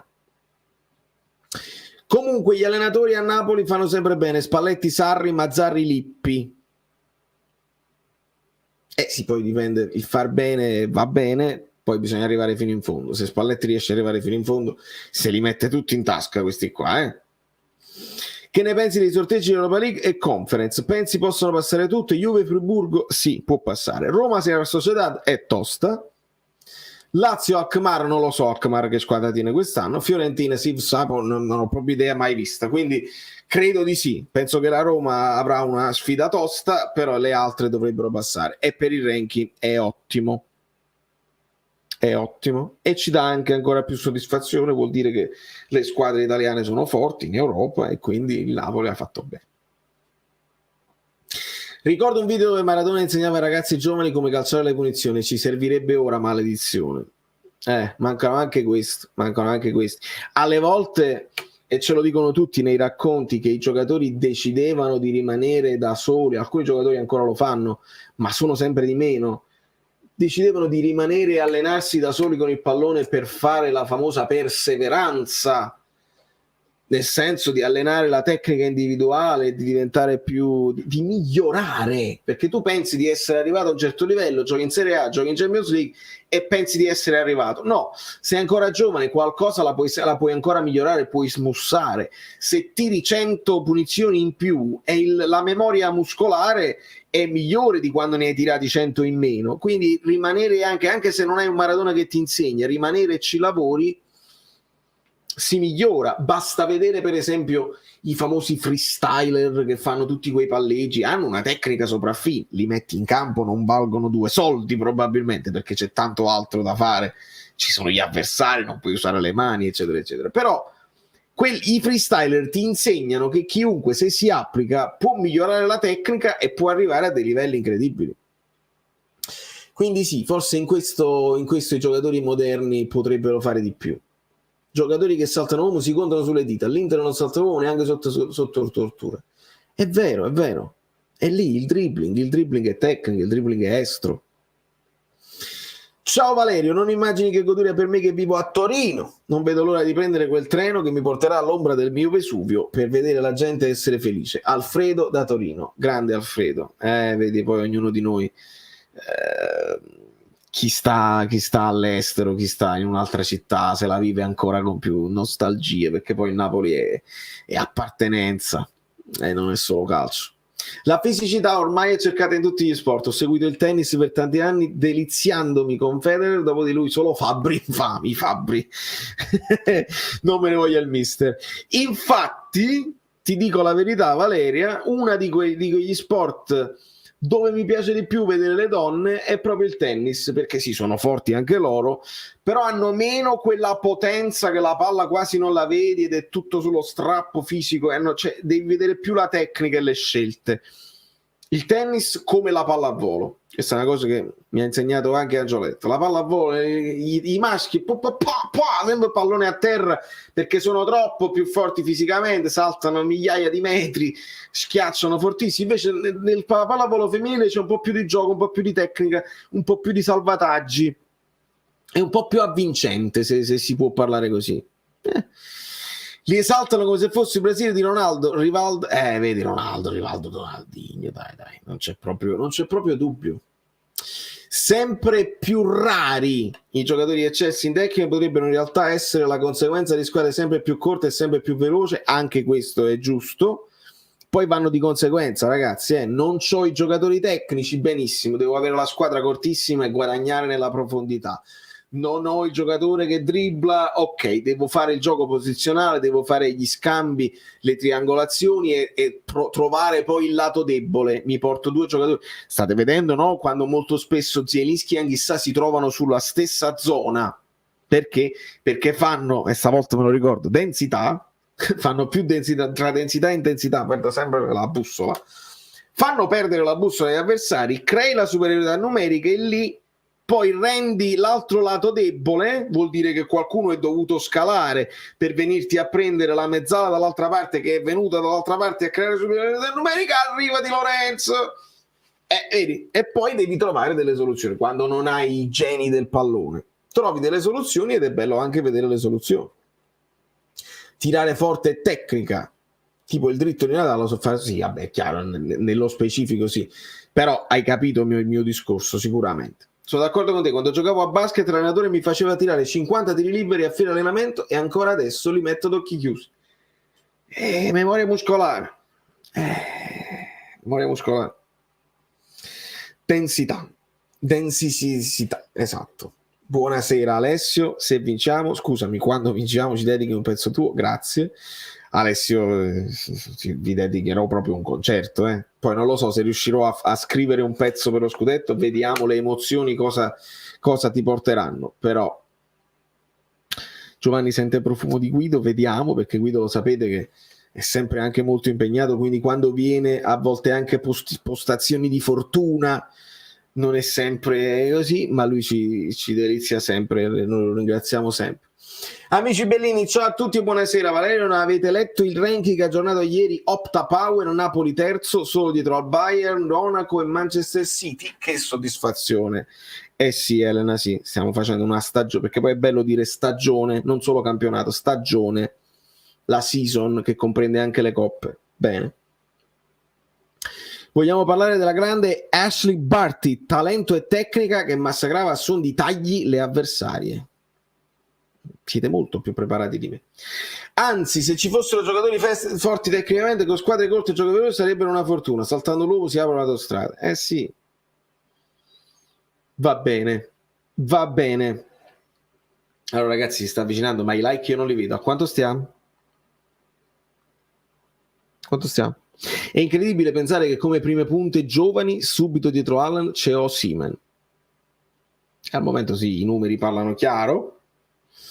Il Real Pregalattici aveva Raul, Figo, Morientes, Roberto Carlos, a proposito dei giocatori tecnici messi in un contesto di squadra vero. Mamma mia. Ma quando vinciamo, se non ti fai trovare, venga appena fino a New York. Devo organizzarmi, Valentina. Perché non le facciamo tirare a Cvicia le punizioni? Disse sì in italiano. Per quanto riguarda i rigori e le punizioni, gli affiderei anche le punizioni. Sì, noi non abbiamo avuto molte punizioni dove puoi tirare direttamente in porta, Angela, nell'ultimo periodo. Ce ne sono state pochissime. L'ultima oggi che ha tirato Elmas alto, ma perché Kvara era già uscito. Kvara le può tirare le punizioni, Kvara può tirare i calci d'angolo, può tirare i rigori, l'ultimo l'ha sbagliato pure lui.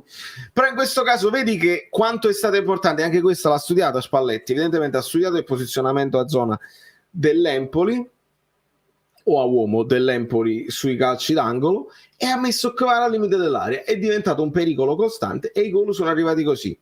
Si studia, poi noi vediamo quello che si è studiato in privato, ma il Napoli studia, il Napoli, lo staff, i collaboratori, si studia.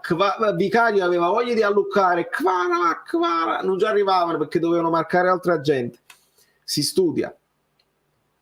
Alessio, il prof era nervoso perché ha pigliato un sacco di Cavaci e non è stato mai... come si dice, non ha avuto mai la soddisfazione di sentirsi fischiare un fallo a favore e un cartellino giallo conquistato. Anche quello ti fa andare in freva alle volte. Non giustifichiamo, però comprendiamo. Freddy Rincon contro la Lazio. 340, arriviamo a 350 ragazzi, poi arriviamo a 500 in post live, perché lo so che tutti si stanno guardando. È entrato Pinamonti, mo la risolve Pinamonti. Me lo sono tolto Pinamonti dal fantacalcio perché non serviva niente. Tutti si stanno guardando il Sassuolo che interessa moltissimo. Off topic, è sempre in topic anche questo. Avevano detto che nel mese di gennaio il Napoli doveva avere un calo, ma di quale anno? Quando si chiedono soldi alle banche bisogna restituirli in fretta, perciò in Italia sono poche le società possono permettersi di scommettere sui giovani anche di talento. Raff, questo è un discorso sempre interessante. Noi abbiamo fatto un ultimo video, i conti di ADL, e abbiamo scoperto da Gancia e Finanza che ci sono stati adesso 2 prestiti che il Napoli ha chiesto alle banche e sono sicuro che De Laurentiis restituirà a tempo debito, perché sotto questo punto di vista però deve aumentare il fatturato, perché se non aumenta il fatturato, per rientrare dal rosso sei costretto ad abbassare ancora gli ingaggi ed è difficile poi abbassare ancora gli ingaggi quando vinci. è difficile, perché poi tutti bussano e dicono: ti ho fatto vincere il campionato, vogliamo adeguarlo questo contratto, e io guadagno tot, e Lozano guadagna tot, e quell'altro e Zelinski guadagna tot, le voglio pure io, perché poi quanti gol ho fatto io, sono stato più decisivo. Questo è poi un discorso che verrà più in là. Inversioni di tendenza per gli anni a venire, per tutto lo sport italiano, non solo per la Serie A e il calcio in generale. Uno dei specialisti delle punizioni, arbitraggio pessimo che ha innervosito le squadre indubbiamente. Mourinho nel commento post Salisburgo ha ringraziato più volte lo staff per l'analisi dell'avversario e della gara. Si fa, è una cosa che fa spesso anche Spalletti. Come va il Napoli oggi? Sono uscito e non sono riuscito a vedere la partita. Gennaro, dominanti, senza problemi, poi anche con un uomo in meno, non ci siamo disuniti, abbiamo sperimentato il 4-3-1-1 o il 4-3-2, bel Napoli, buon Napoli, non abbiamo rischiato nulla, neanche in 10 uomini. Cruz, sì. Cruz. Adesso abbiamo Kim. Perché si deve per forza valutare Anghissà? Lui il suo lo fa, o in pantofole o scarpette, è un perno difensivo e porta l'azione nella tre quarti avversaria. Come si deve per forza valutare Anghissà? Giacomo è uno degli 11 che gioca nel Napoli e lo valutiamo come tutti gli altri. Non c'è mai, perché Anghissà lo adoro, non c'è mai un preconcetto. Io valuto Anghissà così come valuto Oliveira, così come valuto Elmas e così come valuto Meret. Li valutiamo tutti. Io so Anghissà quello che può dare e ce l'ha dimostrato l'anno scorso e quest'anno all'inizio. So che è un giocatore superiore a tutti i centrocampisti della Serie A per presenza fisica, per dribbling, per tecnica, per colpo di testa. Anghissà tutto sa fare, recupero palle e ripartire, come dici tu, porta l'azione da tre quarti. Molto spesso sta sulle gambe così e si vede che perde dei palloni stupidi che non perderebbe mai se fosse concentrato e mentalizzato, come ci ha fatto vedere essere in Champions League e come ci ha fatto vedere a tratti anche oggi, perché anche oggi era corrente alternato. Quindi nello specifico non è pericoloso, perché il Napoli sta overperformando con Lobotka, con Zelinski, e sta facendo tutti gli altri stanno overperformando, ma preferirei giocare in 11 per 90 minuti. Quindi si deve valutare Anghissà come tutti. Allora, domanda anche per Guido. Anghissà, tratti indolente, svogliato, si gestisce le forze nel match, lo giriamo. Comunque Guido ci aveva già risposto, adesso vediamo cosa ne pensa nel post Champions, perché ci aveva detto probabilmente si sta mantenendo, sta gestendo le forze per la Champions, e in Champions ha avuto ragione Guido. Anghissà ha risposto presente, e adesso vediamo cosa succede nel post Champions. Allora, la foglia morta di Fontana, anche Fontana tirava dei bei calci di punizione. Nel frattempo ha segnato Torsvedet, assist di Berardi, ce lo portiamo al Fantacalcio, l'assist di Berardi che fa il paio con il cartellino giallo. Discorso tecnico, come vedi un ritorno al 4-2-3-1 con Elmas o Raspadori trequartista centrale.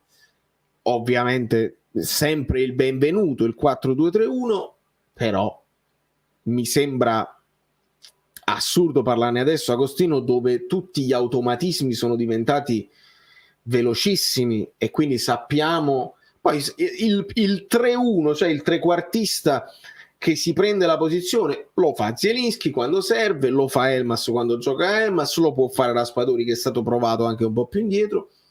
Tutto giusto, si può fare tutto. Ad oggi cambiare per cambiare non lo vedo possibile, perché Spalletti ha trovato delle certezze e ha dato delle certezze ai giocatori. Anche coi piedi se giocare Frank. Esatto, è quello che ho detto, Angela. Lo deve far vedere sempre, però. Osimhen a fine primo tempo ha detto arrabbiato: ricordiamoci che l'anno scorso ci hanno battuti. Parole del mister. È Osi anche che dice ad Amir Rachmani di rimanere là perché ha paura della siringa. Sono umani, ragazzi, sono umani come noi, quindi le preoccupazioni che possiamo avere noi quando guardiamo la partita ce le hanno anche loro in campo. Ed è chiaro, 2-0, o log, l'espulsione, o log, l'Emboli che cerca di fare un paio di azioni, o log. È chiaro che viene un pochino di quella preoccupazione, però quest'anno il Napoli non si disunisce, anzi. Bene. Bene così. I senatori più che un plus erano un malus, mai un minus, il contrario di plus, che bonus, manus, plus, minus. Perdere troppi campionati ti lascia delle scorie difficili da smaltire. Io su questo sono abbastanza d'accordo, perché il retropensiero che aveva un po' invaso anche la mente dei tifosi può essere che aveva creato delle difficoltà in quelli che poi erano un po' stanchi di combattere, arrivarci vicino e non riuscire mai a vincere. È un discorso che ci può stare. Allora, 4-2-3-1, 4-3-3 la stessa cosa, cambia solo che il trequartista è più fisso e i due mediani sono più fermi difensivi, o almeno dovrebbero essere, ma nel Napoli sappiamo che non succede. Esatto, Gennaro, l'abbiamo visto più volte che poi alla fine è un triangolo che ruota, no? Prima il triangolo con Lobotka centrale con le due mezze ali, poi ogni tanto ruota così, quindi ti trovi Lobotka qui con l'altro Anghissà, che può essere anche Zielinski che si viene a prendere il pallone, si ruota a turno e andandoti a prendere gli spazi, non dei punti di riferimento, e quindi. Mo sono arrivato, penso avete già parlato di Mario Rui. Buonasera amici bellini, sì, Catello, l'abbiamo detto, dispiace che si sia arrabbiato. Capiamo quello che è successo, perché ha preso mazzate, e non ultimo proprio l'intervento di Caputo, non lo doveva fare. È umano, ha dimostrato umanità, ha dimostrato il nervosismo, è fumantino, lo sappiamo che Mario Rui è così. Abbiamo però lavorato sui 10 uomini. Kim, Koulibaly, Insigne, Mertens, e poi si dice che non è un visionario. Fabio, sei diventato dell'Aurentisiano? Ho capito cosa intendi. Peccato che Frank ha un po' paura di fare gol, è un'impressione. Oggi per esempio Frank ci è andato vicino, un bel tiro ad anticipare l'avversario, un tiro che è finito di pochissimo al palo, e anche il like preventivo di Club Napoli Leverkusen, un amico mio straordinario con cui siamo stati in live anche ieri su Instagram. Un abbraccio forte, amico mio. I rumori li sentite? Quanti like mancano, Polli, con i like piccoli? Arriviamo a 400. Switcha Kvaratskhelia. Questo Napoli va al di là dei numeri moduli, entra in campo e si dispone come più congeniale per quel momento. Sì, le partite si leggono, le partite si studiano, le partite si affrontano. Poi quello che mi piace, al di là dei moduli ed è giusto, è analizzare l'approccio, perché l'approccio mi è sembrato veramente, anche oggi, e si deve dire anche oggi, perché non è un caso, non lo vediamo oggi, lo vediamo anche oggi, un approccio feroce. Nel frattempo mi stanno arrivando delle cosucce che quindi noi siamo pronti anche a riportare non appena, e se vediamo se ci raggiunge, e se siamo pronti, siamo quasi pronti. Il Napoli è diventato una piacevole noia, è diventato monotono parlare della stagione favolosa di Napoli. Me lo immaginavo più combattuto lo scudetto, ma meglio vincerlo in pantofole. Senza dubbio meglio vincerlo in pantofole, perché poi non sai mai, se sai punto a punto, cosa significa un'espulsione di Mario Rui. Sai cosa significa ad oggi, che stai là con calma, con quella sicurezza che ti puoi permettere anche di gestire un attimo, di rallentare un secondo. Non puoi rallentare. Il Napoli deve stravincere, non deve stare punto a punto, perché non è il caso. Quindi bene così, dimostriamo superiorità, dimostriamo che nonostante non ci sia un livello stratosferico di tutte le squadre in generale, il Napoli che vince dimostra forza contro le squadre piccole, contro le squadre medie, squadre grandi. Onestamente quest'anno, oltre al Napoli, non li ho visti. Eccolo.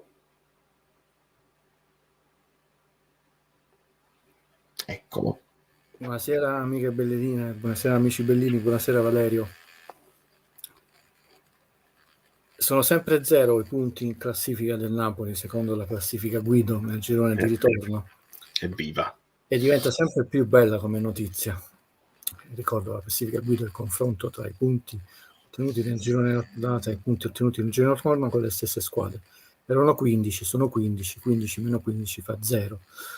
Di più non poteva fare, perché insomma noi non ci aggiungiamo scudetti sul campo. Sono 0 quelli dell'Atalanta, 6 contro i 6, 0 quelli della Fiorentina, 2 contro 2. Sono più 4 quelli dell'Inter, 10 contro i 6 che erano nel girone andata, più 4 quelli della Juve, 9 contro i 5, meno 4 quelli della Lazio, 5 contro i 9, meno 1 quelli del Milan, 6 meno i 7, meno 2 quelli della Roma, 7 meno i 9, più 1 quelli della Sampdoria. Abbiamo anche un meno 5 del Torino e meno 7 dell'Udinese, sono le squadre che sono peggiorate di più.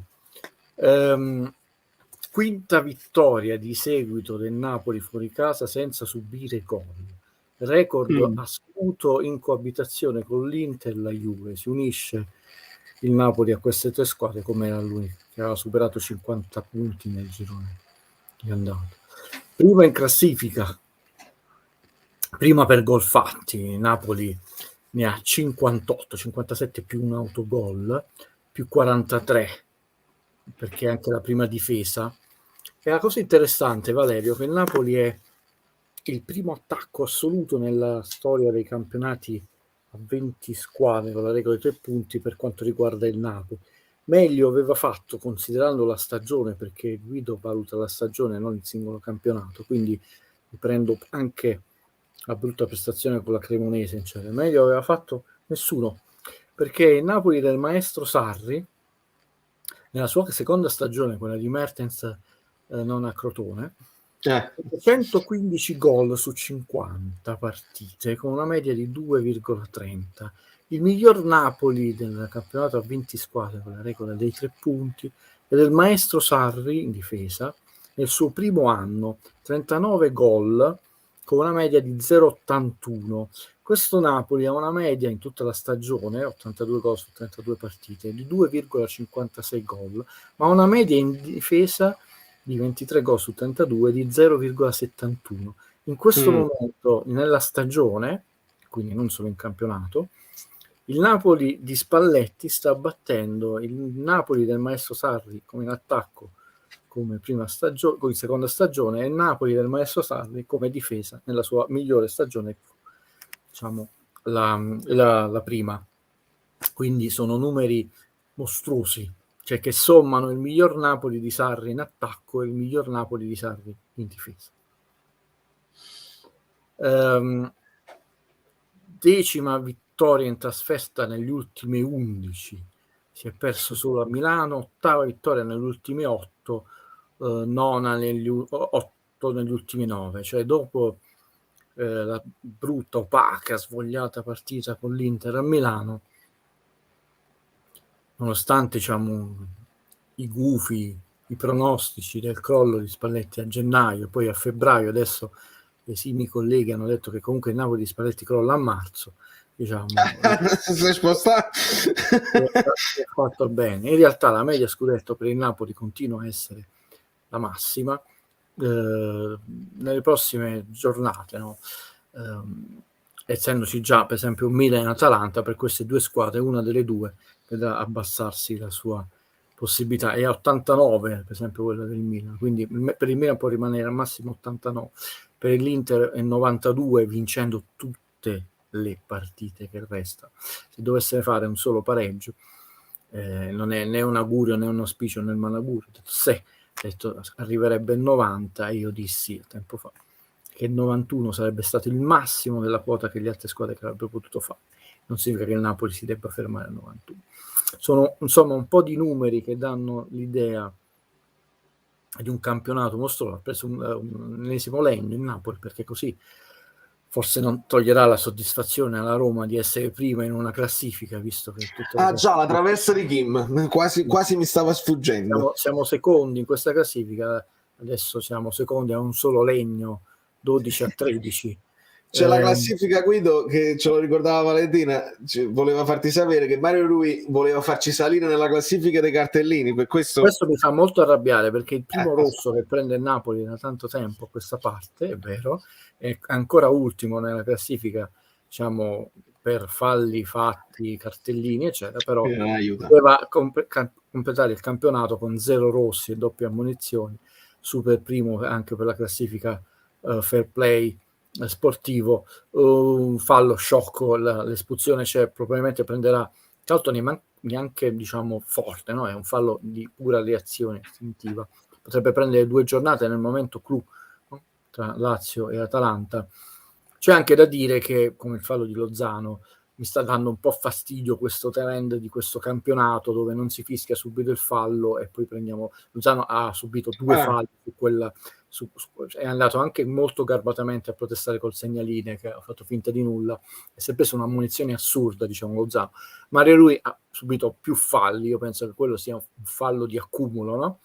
E su quell'azione ha preso una bruttissima gomitata in faccia, perché non sono andati uomo contro uomo, quelli è andato proprio così oltre, e lui ha reagito per quella gomitata che ha preso in pieno volto. Poi non deve reagire perché può lasciare la squadra in 10, la squadra può prendere un gol e poi ricorda lo scorso anno, si stanca, abbiamo giocato martedì, insomma, deve diventare bravo, anche se oggi diciamo è stato esasperante la partita su di lui. Poi salta 2 partite, una delle 2 è auspicabile, probabilmente ne avrebbe giocato, non dico tutte e 2, forse lui era tutte e 2, però visto che è il giocatore che viene alternato di più, ti ho mandato un po' di statistiche, no, di giocatori, diciamo, è probabile che avrebbe fatto almeno una delle 2 partite. Per quanto riguarda il Napoli è stato molto autoritario, addirittura anche in 10 contro 11, a parte qualche minuto dell'Empoli, di nuovo non ha nascosto la palla.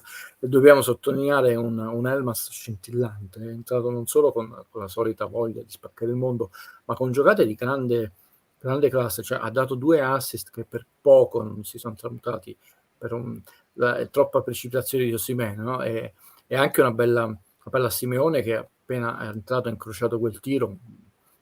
Simeone ha toccato 3 palle, 2 tiri e un assist a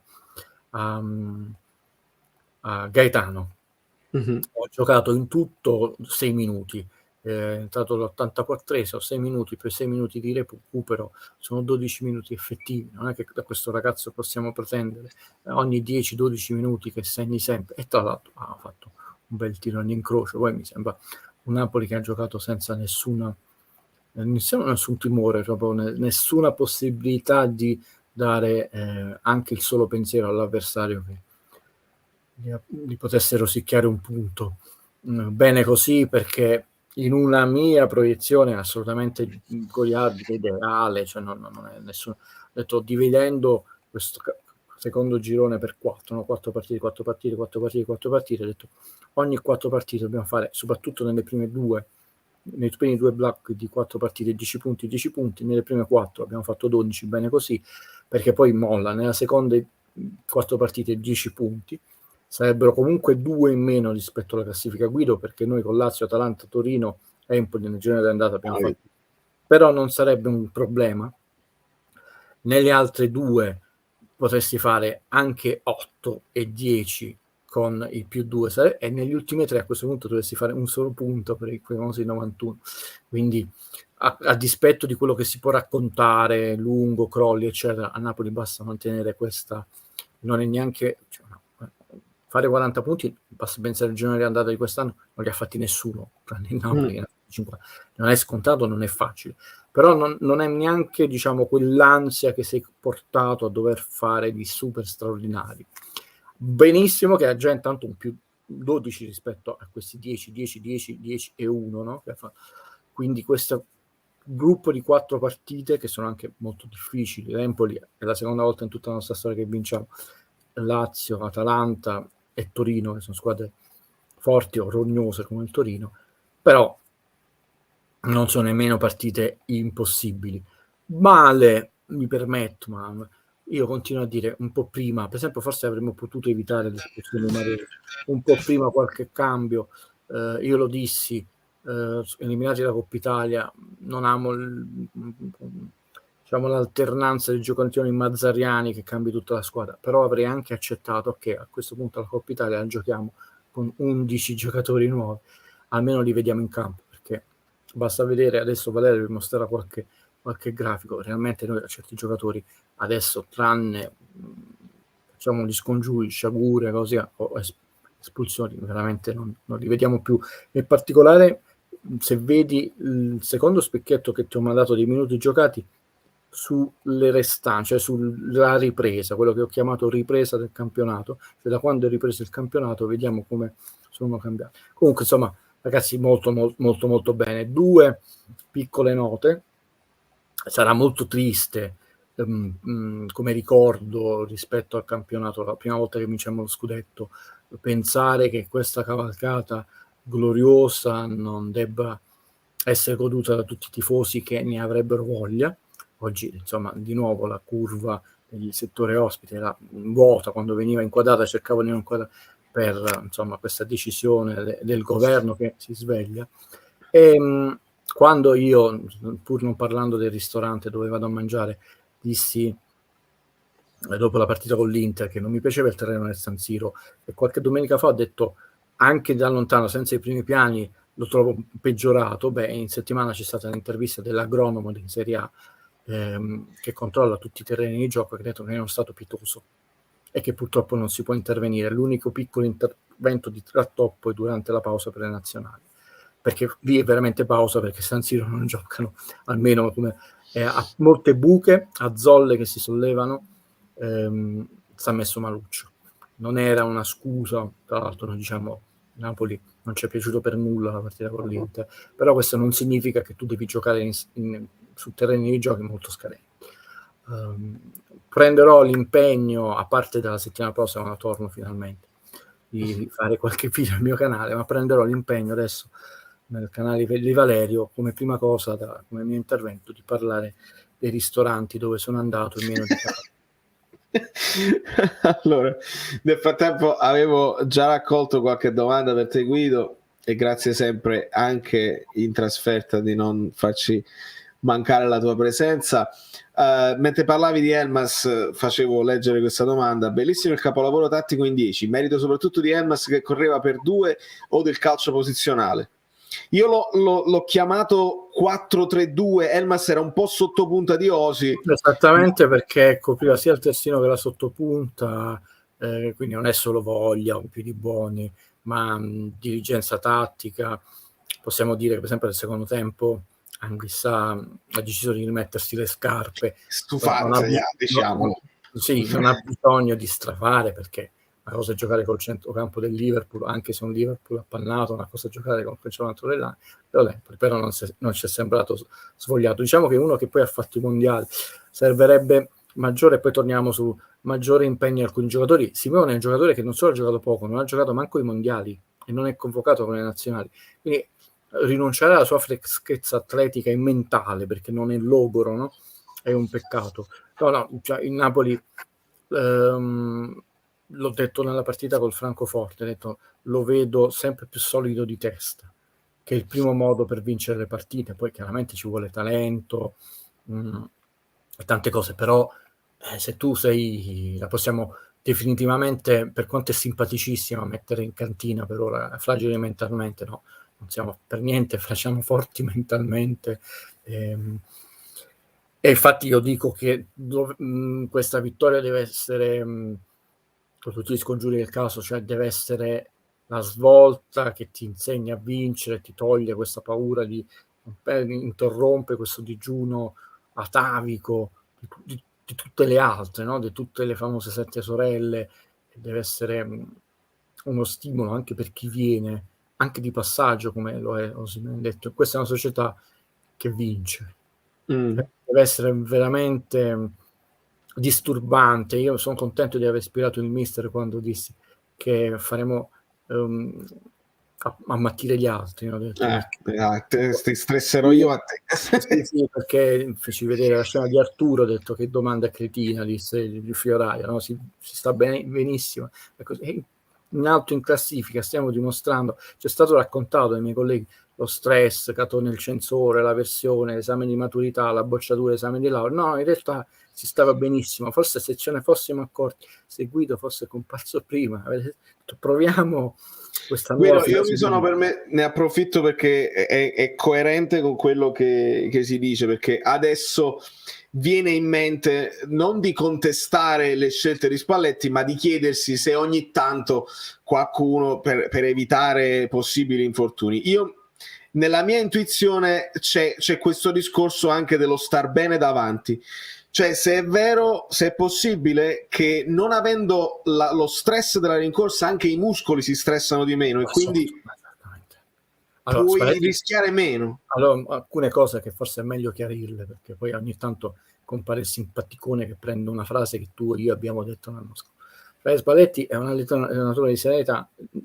Tutti noi che commentiamo, dal più bravo giornalista a Valerio, no, punto. È allenato squadre importanti. Poi non ha alleato il Real, però non ha manco avuto gli amici che scrivevano che veniva chiamato dal Real e rifiutava. Un altro. A me stanno bene tutte le sue scelte, non è che nel contesto, non mi sta bene la narrazione ipocrita, nel senso che mi è piaciuto molto nell'ultima conferenza, ti arrivo a quello che tu vuoi, che lui aveva tutto il diritto l'anno scorso di non vincere. Non mi sta bene che tu, suo collega, dica che il Napoli doveva vincere perché era la squadra più forte e Gattuso out.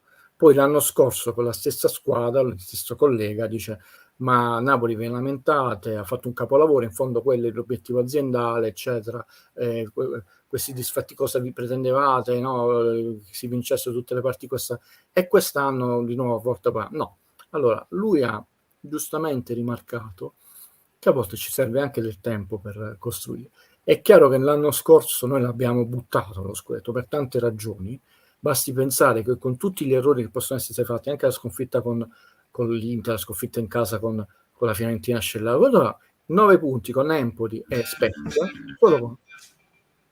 e noi eravamo a 88, anche se poi tu non puoi sapere se la partita dopo, però l'anno scorso quello che è interessante è vedere che effettivamente, a prescindere dai punti e da tutti i numeri che io vi ho sciorinato e che adesso troveremo in qualche trasmissione, qualche citazione, perché figura non manca, cioè la squadra gioca nettamente meglio, non che giocasse male, perché giocava molto bene ed era spreconissima, ma nettamente meglio perché per tante partite, anche partite dove sono stati conquistati all'arma bianca i punti, come a Milano o lì, non ti dà mai l'impressione di andare in difficoltà, di essere nervosa. Cioè, la partita con l'Inter Milano, il Napoli non è che è stato dominato, è stato nettamente svogliato rispetto al Napoli se stesso, e Spalletti non si è nascosto contro nessuno, ha detto siamo andati molto al di sotto dei nostri standard. Rispondendo a Valerio, è chiaro che lui vuole vincere e quindi ha le idee chiare su come si vince in Italia e qual è il momento, quello famoso Guido, dove tu devi dare la mazzata finale. Adesso, questo momento centrale per gli scudetti, vedete quando l'ha perso il Milan sull'Inter, quando l'ha perso l'Inter sul Milan, eccetera, quando lo perdemmo noi, no? A fine febbraio veniamo scavalcati dalla Juve, questo è il momento, questo ragazzi è storico. Poi 3 punti sono sempre 3 punti, ma 3 punti in un momento della stagione con certe squadre non solo cambiano, ma danno veramente quel famoso indirizzo. Poi è più facile amministrare. E quindi lui adesso ormai è chiaro, puoi vedere dagli schemi che mi ha mandato che ha la sua formazione tipo, ma è anche chiaro che quando tu stai nervoso, ognuno di noi poi impara a gestire la stanchezza, la tensione, c'è chi lavora anche meglio sotto pressione, però poi diventa anche una scusa, un alibi, che uno deve per forza lavorare sotto pressione. Penso al famoso Verdi che stava per passare a Napoli, venne a giocare l'avversario e poi con Napoli non ha mai fatto bene, pur essendo un ragazzo che ha i piedi nettamente migliori rispetto alla media, no? Quindi sì, però quindi tu hai perfettamente ragione, il mister ha più ragione di lui perché decide le cose, però per esempio citando un giocatore come Simeone, parlando di cose concrete, oggi abbiamo visto a fine partita giustamente un Osimhen stanco, c'è stato un Guissà dominante che ha preso l'ennesima pallone, se n'è andato, ha detto vieni al compagno, erano sulla fascia destra che giocherò sulla sua posizione, Osimhen ha fatto no e si è fermato e ha continuato, sta correndo come un matto, rincorre tutti, presse, cioè è anche normale. Io 25 minuti li avrei fatto fare, anche perché non è che entra Guido con una caviglia, il famoso scapocchione, non entra uno che sa giocare a pallone, che ha grande voglia, quindi tranne veramente beccherai la giornata che sarà storta per lui, però fino adesso è entrato mentalizzato, voglioso e con qualità. Io lo dico sempre, Simeone non è questione perché ci sta simpatico, le battute che dice, no, entra con giocate di qualità che non sono scontate a fine partita. Quindi vanno inseriti un paio di giocatori, queste famose, quando io dicevo non possiamo, è folle permettersi il lusso di bruciare un Elmas, perché ci bruciamo un giocatore per noi importante che fa non solo rifiatare, ti garantirà punti, eccetera. Cioè il Napoli è la seconda squadra in Serie A per giocatori portati a rete, ci precede solo l'ottima Atalanta, però è la prima per gol segnati dai giocatori della panchina, quindi comunque l'utilizzo della panchina di Spalletti, se non magistrale come qualche minuto in più, è sicuramente ottimo. Porta dei frutti. Porta dei frutti. Qualche minuto in più, soprattutto su certe certezze, scusate la ripetizione, no? Io, Massimiliano dice Demme lo voglio inserire piano piano, però Simeone non può giocare 6 minuti più recupero, 4 minuti più recupero ogni partita, perché soprattutto adesso che non c'era Spadori, no? Perché hai detto tu Osimhen che sta ripante lo devi salvare da qualunque possibile rischio, però insomma vediamo dopo la pausa del campionato, quando ci saranno le partite nazionali. Adesso io penso per queste 3 partite Napoli gioca venerdì, no? Però adesso c'è una pseudo settimana tipo, no? Nel senso non si gioca il mercoledì nessuno, poi il Napoli non gioca quel mercoledì, ma giocano il primo turno degli ottavi di Europa League e il ritorno della prima parte di Champions League, poi gioca il Napoli e il secondo turno Esatto. quindi abbiamo un paio di settimane tipo. Fabio ti chiede, finalmente abbiamo sfatato anche il tabù del campo di Empoli, dove in 11 partite mi sembra si è vinto una sola volta. Quale altra tra l'altro tante volte negli ultimi 8 partite abbiamo perso sempre, pareggiato 3, e non sono segnali banali, sono segnali importanti. Quale altra trasferta è simile delle squadre del campionato italiano, del campionato attuale? Tolte Juve e Inter, no, nessuna così sfortunata. Breve parentesi, perché anche a me Airoldi non ha scadente, non imbarazzante, esagerato, imbarazzante, scadente. Okay. Scadente ci sta. E ti chiedono che se può fare per fare innervosire qualcuno, sì, però imbarazzante no, non brillante, ma soprattutto perché alcuni falli non fischiati che c'erano, no? A me dispiace molto, lo Zan è la terza ammonizione, ne ha presi 2 a cavolo. Adesso vabbè, siamo anche verso il finale del campionato, quindi qualcuno che piano piano va in diffida ci potrà essere, no? C'è Kim, a cui era anche lì, sapevamo benissimo Valerio che avrebbe giocato, se capito. Io ci ho provato fino alla fine, ma non perché non ci fidavamo di noi, può anche capitare, no? Capitò in Coppa Elma, se c'è stata una scalata sbagliata, tu sei costretto a fare un fallo che non è cattivo né antisportivo, fa parte delle regole del calcio, quindi ci può stare, però il ragazzo è allora molto concentrato rispetto a Koulibaly. Non ho capito? Molto concentrato rispetto sì. Koulibaly ogni tanto, soprattutto di testa in area di rigore, prendevamo dei gol stupidotti, perché lui era molto forte. C'era l'ottimo Gigi De Canna come allenatore che diceva sempre è uno che deve farne almeno, cioè deve farne più gol in attacco, no? Poi invece non ha fatto solo quello con la Juve. Però è anche vero che ne concedeva. Ti chiedono, potrebbe spiegare la regola secondo cui se un difensore ti spinge da dietro con 2 mani non è fallo? Dicono che così si gioca in Inghilterra. A me sembra ridicolo. Non si gioca con le mani. Se ti spingono da dietro sono fallo. Racconti. Cioè, sempre quella cosa, chi lo dice? Un commentatore? Vabbè, ma possiamo dire di tutto. Io detesto il rosso, quindi... Allora, alterniamo discorsi tattici a questo che è un tema e Guido sicuramente ci può dire qualcosa in più. No, secondo me devi... Sapevo che me l'avesse chiesto, perché pure io sono rimasto abbastanza scioccato.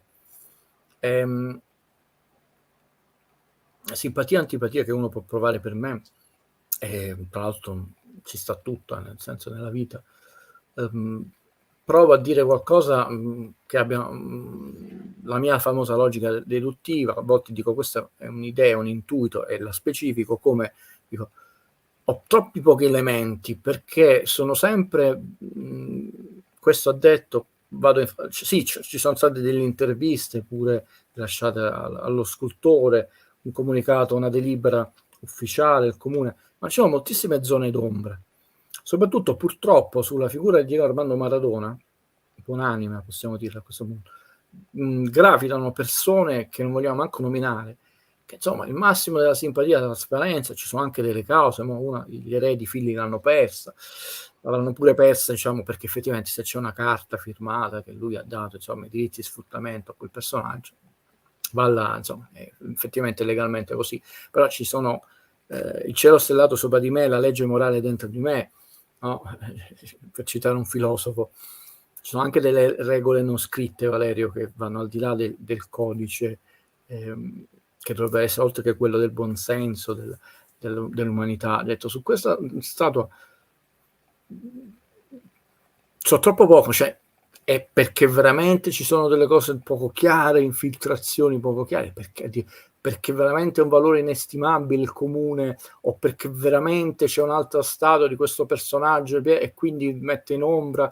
Certo che è tutto triste, nel senso, Maradona è un eroe del popolo che deve essere offeso anche da morto da determinati personaggi, e non mi sto ferendo con nessuno, in modo tale che non facciamo nomi, lo trovo di una tristezza incredibile.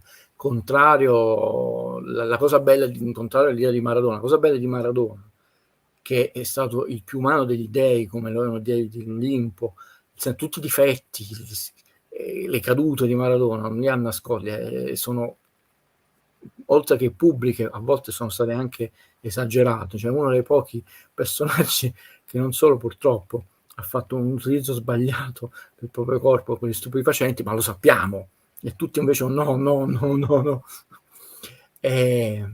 Però è veramente l'eroe del popolo con tutti i suoi difetti, che è diventato una forma di strumentazione politica, economica, mamma mia che tristezza. Però su questo fatto della statua, perché ho letto, ho visto, ho ascoltato le interviste, però ragazzi non mi fido, perché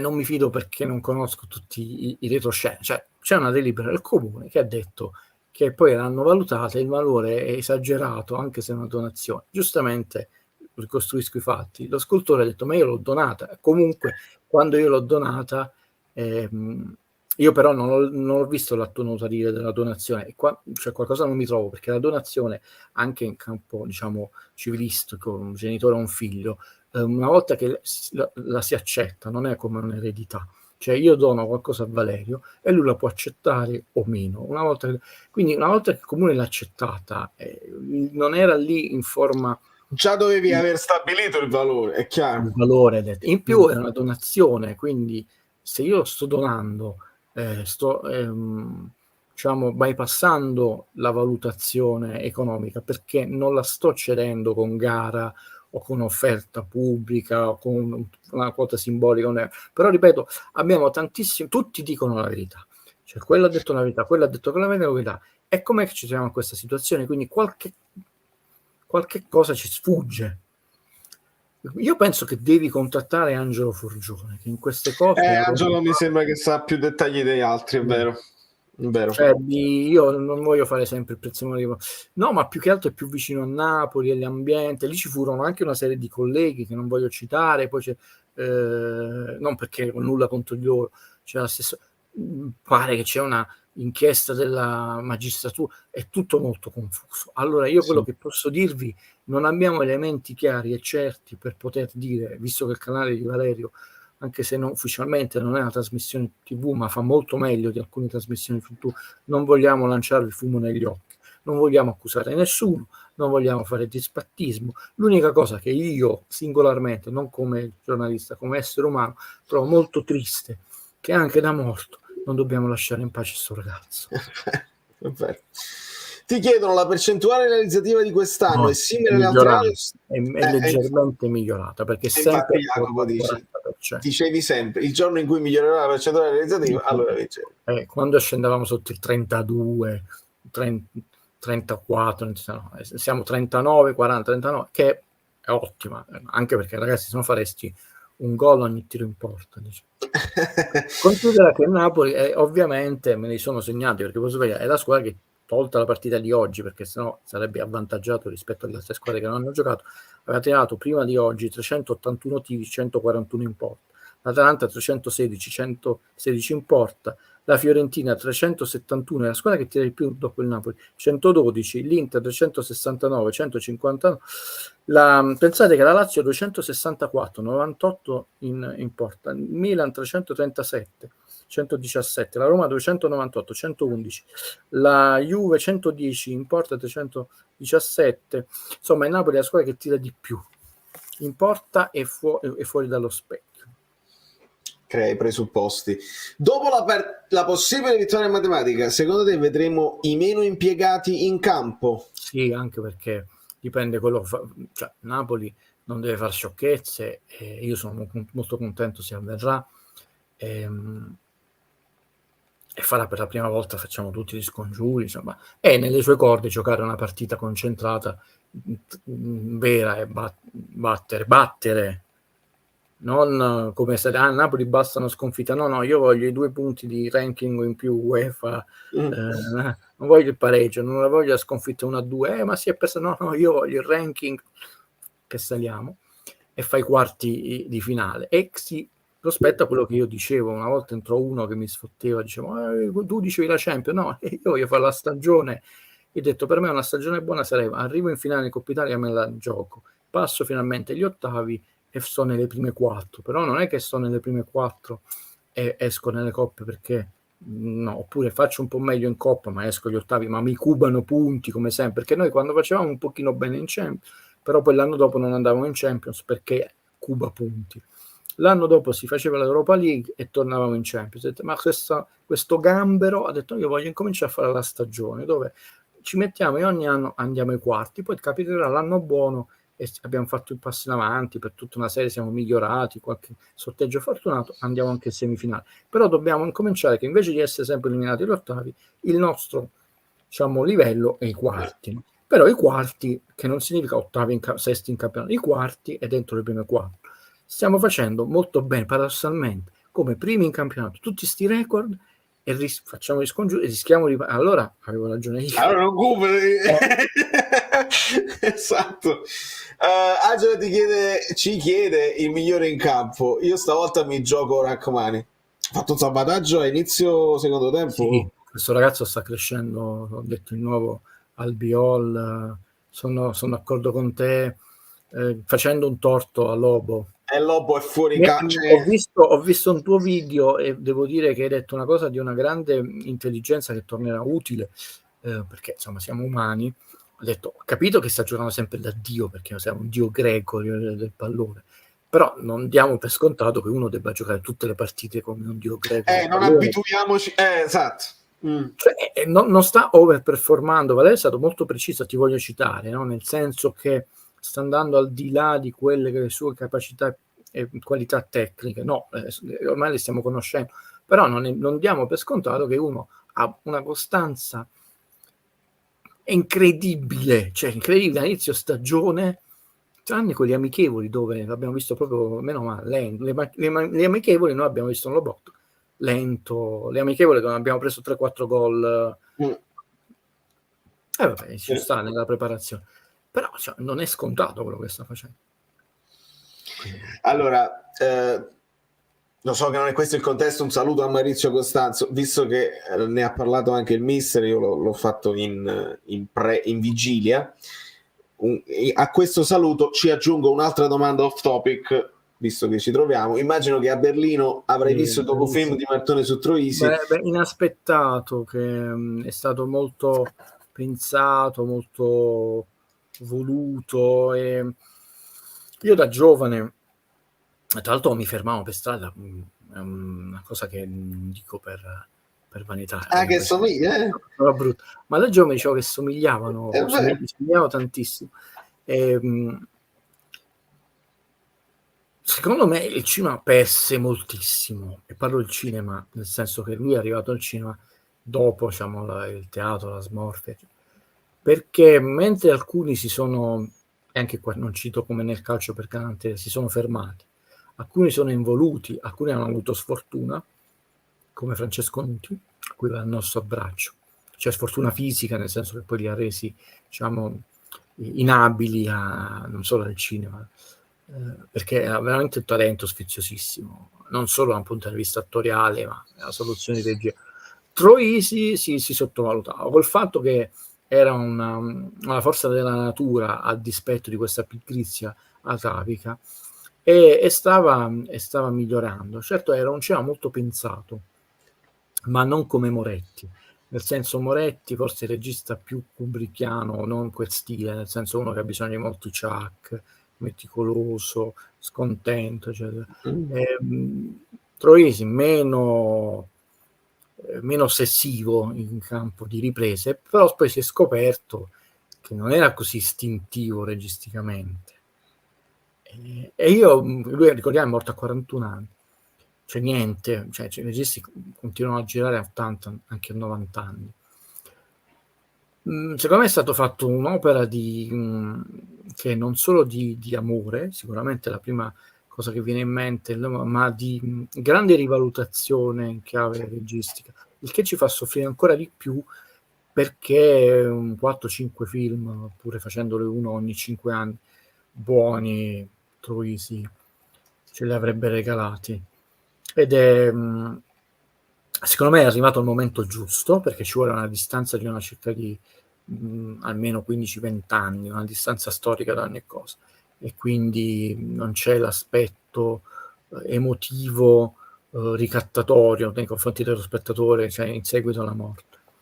Vi invito a vederlo, ripeto, è stato fatto con grande amore sicuramente, poi la scuola napoletana ha continuato a sformare tanto, ma con una grande intelligenza registica, perché detto, noi abbiamo sempre sottovalutato invece il Troisi regista, perché la maschera Troisi mangiava un po' tutto, cioè lui nasce prima e quindi la sua simpatia spontanea, nonostante cioè lui non è Pieraccione, no? Non è quello che sorride sullo schermo, detto io piaccio, basta il sorriso, mi accattivo il pubblico.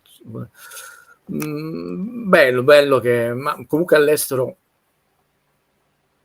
lo conoscevano a dispetto dei limiti enormi che sono dati dalla nostra lingua italiana, cioè se Servillo avesse recitato in inglese avrebbe 2 Oscar sul caminetto, dissi anni fa io. 2 anni fa mi sembra uscita la classifica dei migliori attori del mondo del nuovo millennio, 20 mi sembra, e tra questi 20 di tutto il mondo c'è Tony Servillo.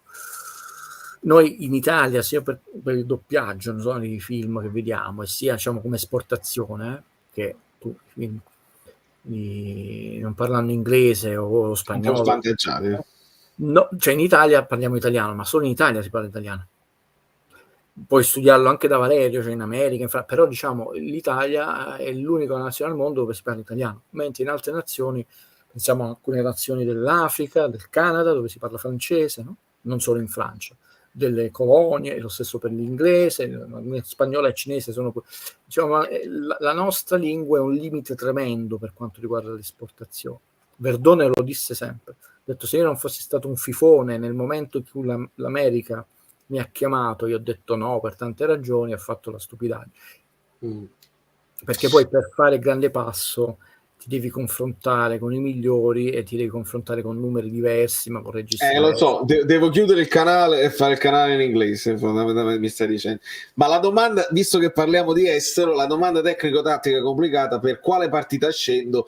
Hai lo stesso problema mio, Pasquale, non lo possiamo sapere. Dobbiamo aspettare questo ciclo di partite. Perché non solo dipende dal Napoli, dipende, io ho detto, mi aspetto che per queste partite se le altre si avviliscono. No, diciamo, è adesso che l'Inter continua a reggere il passo, però più il Napoli sposta questa classifica infinita verso l'alto e più è difficile poi alla fine, anche perché adesso l'Inter c'ha partite come ne abbiamo avute noi, invece noi abbiamo gli scontri diretti. È presto perché, ripeto, non lo dico, faccio un'ipotesi, ma non è un gufare perché non è proprio nel mio stile. L'Inter perde col Bologna, cambia tutto, ragazzi, perché accorci tantissimo i tempi. L'Inter vince col Bologna, è vero che è una partita in meno, però c'è ancora quest'idea. Sicuramente accorci tantissimo per Atalanta e Milan, perché se adesso sono 89 per loro, domani saranno di meno. Significa 89, significa che Napoli, avendone fatti 50 nel giorno dell'andata, ne deve fare 39. Se una delle due è 36, ne deve fare 38, quindi più punti adesso. Quindi è presto. Diciamo, considerate dalle 5 alle 3 partite alla fine del campionato. Io non penso quelle cose 6 partite, a meno che non mollano tutte. Diciamo 3-4 partite del campionato. Poi bisogna anche capire se, perché è diverso rispetto a quando vincemmo il primo anno. Poi, a parte l'elemento storico, no? Diciamo che tu vai nella partita dove hai vinto il campionato, se poi la premiazione si fa la penultima partita in casa, o l'ultima partita la gioca in casa il Napoli. Inter, Bologna, Sampdoria, l'ultima partita in casa al San Paolo con la Sampdoria. Quindi dobbiamo anche capire il cerimoniale, cioè, ma tutta sta fetta, cioè io mi godrei e darei un buffettino Osimhen che devi partire qualche mezzo metro più dietro, però lui oggi ha fatto un gol fantastico, cioè è stato strattonato, è stato spinto, lui non si fa niente, devo comunque riuscire a toccare pure sporche eccetera, e anche se non è gol, anche se è stato annullato, quel gesto tecnico sportivo di strapotere fisico comunque io me lo metto nel mio bagaglio dei ricordi, no? Pazzesco. No, io non voglio l'italiana. Non la vuoi, per 2 ottime ragioni. Perché giocano anticalcio contro... Perché noi già non abbiamo potere politico, a me non è piaciuto l'arbitraggio, è stato normale, ma non è stato... Tanto è vero che l'espulsione non c'è stata, è stata del VAR, no, non preferisco confrontarmi. Io una sola squadra non volevo incontrare, e vi dico qual è di tutto, io non sono quello è facile, è il Liverpool, perché c'è sempre questo fatto che noi in casa abbiamo vinto con Klopp, eccetera, detto, e come Roma l'anno scorso, no? Che perse 6-1 col blocco, e poi quando si è giocata in semifinale l'ha eliminata, ha detto quella squadra è proprio statisticamente meglio da incontrare, però ne ha presi 5 in casa come seconda, diciamo, opzione. Non voglio incontrare nessuna italiana perché ci sono delle ragioni sia di potere e sia perché c'è il rischio che poi tu incontri a pochi giorni di distanza 2 volte il Milan più la volta in casa o 2 volte lì, quindi no, le italiane no. Le italiane vediamo perché hanno fatto 2 vittorie sofferte, molto mediocre in Milan, dobbiamo dire. Milan ha fatto catenaccio puro, con Conte non sa fare ancora le 2 cose, campionato e coppe, cioè, ha giocato abbastanza sotto ritmo, però insomma l'1-0 in casa è un risultato rognoso da recuperare, quindi ci sono buone possibilità. Io poi non sono, devono perdere, diciamo, potrebbero passare molte squadre ai quarti tra Europa League e Conference e Champions League. Statisticamente una la possiamo perdere, secondo me. Ma non è una questione che sto gufando, però le italiane no, fidatevi, è meglio non incontrare. Considerazione di Francesco, il Napoli si stanca meno fisicamente anche perché ha un possesso palla sempre alto, che ne pensate? Sì, per esempio, è vero. Palla è sempre stato così alla fine, abbiamo sì, sempre un possesso palla. Anche con Sarri a volte si aveva 52, 59, 61, 58 il baricentro, no? Sono sempre sopra i 50 e passa. Però attenzione ai recuperi con grande aggressività la palla. Oggi il Napoli si è visto che poi ha giocato un uomo in meno perché è sceso sotto i 500, 419 passaggi, no? Che è insolito per Napoli. Però fisicamente sono tutti muscoli allenati. Anche questa storia che uno si stanca. Pensate, nell'NBA si gioca 82 partite e in basket NBA è tosto. Tutti stanchi quando accumuli veramente tante tossine di stress. Questi sono giocatori che hanno muscoli di ferro, però Poi la nostra non sarà una stagione lunghissima, perché è evitato i quarti, le semifinali, la finale di Coppa Italia, su 4 partite in meno, che speriamo di trasformare in 4 partite in più in Champions League. Questa è bella, questa è bellissima. Guido, un esperto di finanza per quantificare, perché tu ce ne parlasti all'epoca, io mi sono perso un po' i dati, il danno che hanno avuto gli azionisti. Ma come fai a quantificarlo? Cioè, come azioni, nel senso, perché poi uno bisogna vedere quando li acquistate le azioni, quindi sono discorsi, e lo so, infatti loro sono in borsa dal 2003, se non mi sbaglio, e fu emessa l'azione della Juve a 3,70, adesso è stata adesso è 0,30 perché è scesa da 32 a 0,30, quindi quello ormai. Quindi sempre, se Valerio avesse investito 5.000 euro oggi ne avrebbe 405, cioè avrebbe perso il 92% del suo capitale.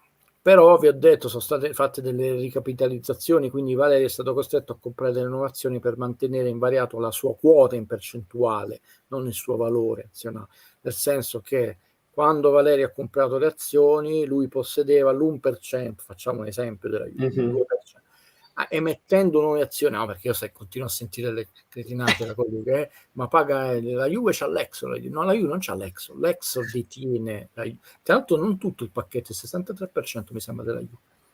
Sono andato a scoprire, quindi, ma non è che l'Exor prende il portafoglio e mette 400 milioni di ricapitalizzazione, perché per come viene raccontato da giornalisti importantissimi nelle trasmissioni, sembra sempre che vabbè, mancano questi soldi, mo li metto io. No, va nel mercato e dice devo mettere 8 milioni di azioni per raccattare 400 milioni e devo avere un piano finanziario. Quindi bisogna vedere tu quando hai sottoscritto queste azioni, se poi hai comprato altre azioni per mantenere la tua quota in percentuale, no? Perché hanno messo nuove azioni, se io non le compro il mio 2% diventa l'1%, quindi devo comprare quelle azioni che mi permettono di mantenere la stessa quota, diciamo, azionaria. Dividendi non è stato un buon investimento, è facile capire che una società che è stata emessa la Juve è da anni che non fa parte più del mercato primario della borsa di Milano, però questa notizia non figurò su nessun giornale, che voi sapete c'è le blue chips, no? Il punto è sempre quello, non si dovrebbe consentire, ma non per cattiveria, che società sportive siano quotate in borsa, perché poi puoi creare dei cortocircuiti incredibili. Si continua a dire un cretinate, però evidentemente di queste 14.000 pagine, no, per avere messo un certo tipo di sentenza, per sapere tante cose che noi non sappiamo, loro lo sanno, saranno abbastanza gravi. Oggi abbiamo scoperto che tra l'altro c'era una carta che nelle intercettazioni loro dicevano se scoprono questa cosa è grave perché è falso in bilancio sicuro, e lo diceva uno Prato, dice di due società, poi noi ci arrabbiamo lo Scansuolo e l'Atalanta, che è abbastanza grave, diciamo, perché è grave a livello sportivo, poi a livello, diciamo, della Consob è un grande casino, ragazzi, cioè non si doveva raggiungere. Io per questo ho avuto questo semisfogo. Non è stata una buona cosa per nessuno, tranne ovviamente per la famiglia Agnelli, questa quotazione in borsa. Tant'è vero che, a dispetto dell'intervista che le ha lasciato, una cosa abbastanza ti fa da pensare, né? Cioè, Agnelli ha parlato come presidente della Juve, che deve salvare il calcio attraverso la Superlega, e non è più presidente della Juve, perché è stato di fatto commissionato da suo cugino. Non sappiamo se andrà incontro a procedure penali o meno, eccetera. Ma aspettiamo, poi può anche, diciamo, essere archiviato tutto. Sicuramente però c'è stata già una prima penalizzazione. Cioè, sentirmi pontificare che tu mi devi salvare il calcio attraverso la Superlega degli indebitati, no? Tra l'altro una di queste due squadre, anche questa è un oggetto di situazioni controverse nella ma chi ve l'ha chiesto che dobbiamo, cioè, si salva il calcio in un solo modo, ragazzi, bisogna insegnare a giocare a calcio ai ragazzini, cioè noi dobbiamo vedere giocare. Perché i ragazzini si stanno appassionando a Kvicia, Valerio? Perché fa dei numeri, punto, perché è stato pagato. Allora abbiamo scoperto che è stato pagato 11,2 milioni di euro. abbiamo visto il bilancio. Quindi, secondo la narrazione di inizio stagione, siccome è stato pagato poco, poi il nome è curioso, tutte le battute sul nome che si pronuncia male, però poi alla fine quello che vale in campo è se tu stoppi bene il pallone, tiri bene, passi bene, giochi bene. Poi è chiaro, noi abbiamo gonfiato talmente tanto il campionato che ci sono dei giocatori costosissimi, perché chiaramente ci sono giocatori molto... Però noi abbiamo, per esempio, Haaland, che aveva una clausola umana, no? Considerate che Neymar quanto era la clausola? 242 milioni quando fu pagato, che lo stadio della Juve è costato 125 milioni. Cioè, un giocatore che è costato più dell'abbattimento. Beh, un prezzo di favore è stato tutto quello, però lo stadio della Juve, uno stadio 42.000 posti, è costato 125 milioni. Neymar il passaggio è costato più dello stadio, qualcosa non va, dice, ma è fortissimo. Ma Cristiano Ronaldo, che è passato pure alla 120, era 8-9 volte più forte di Mertens, si può dire è il doppio di volte. Ma ha visto 100... Fai giocare Mertens quegli anni con Real Madrid, pure lui le vince Champions. Però diciamo è più forte di Mertens, 2 volte più forte, 3 volte più forte, ma non 9 volte più forte.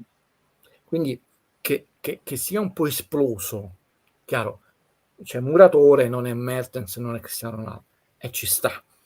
Però che un sistema si sia alimentato di falsi viti anche attraverso il giornale e abbia gonfiato a dismisura attraverso proprio un mercato procuratori, sciacalli, eccetera.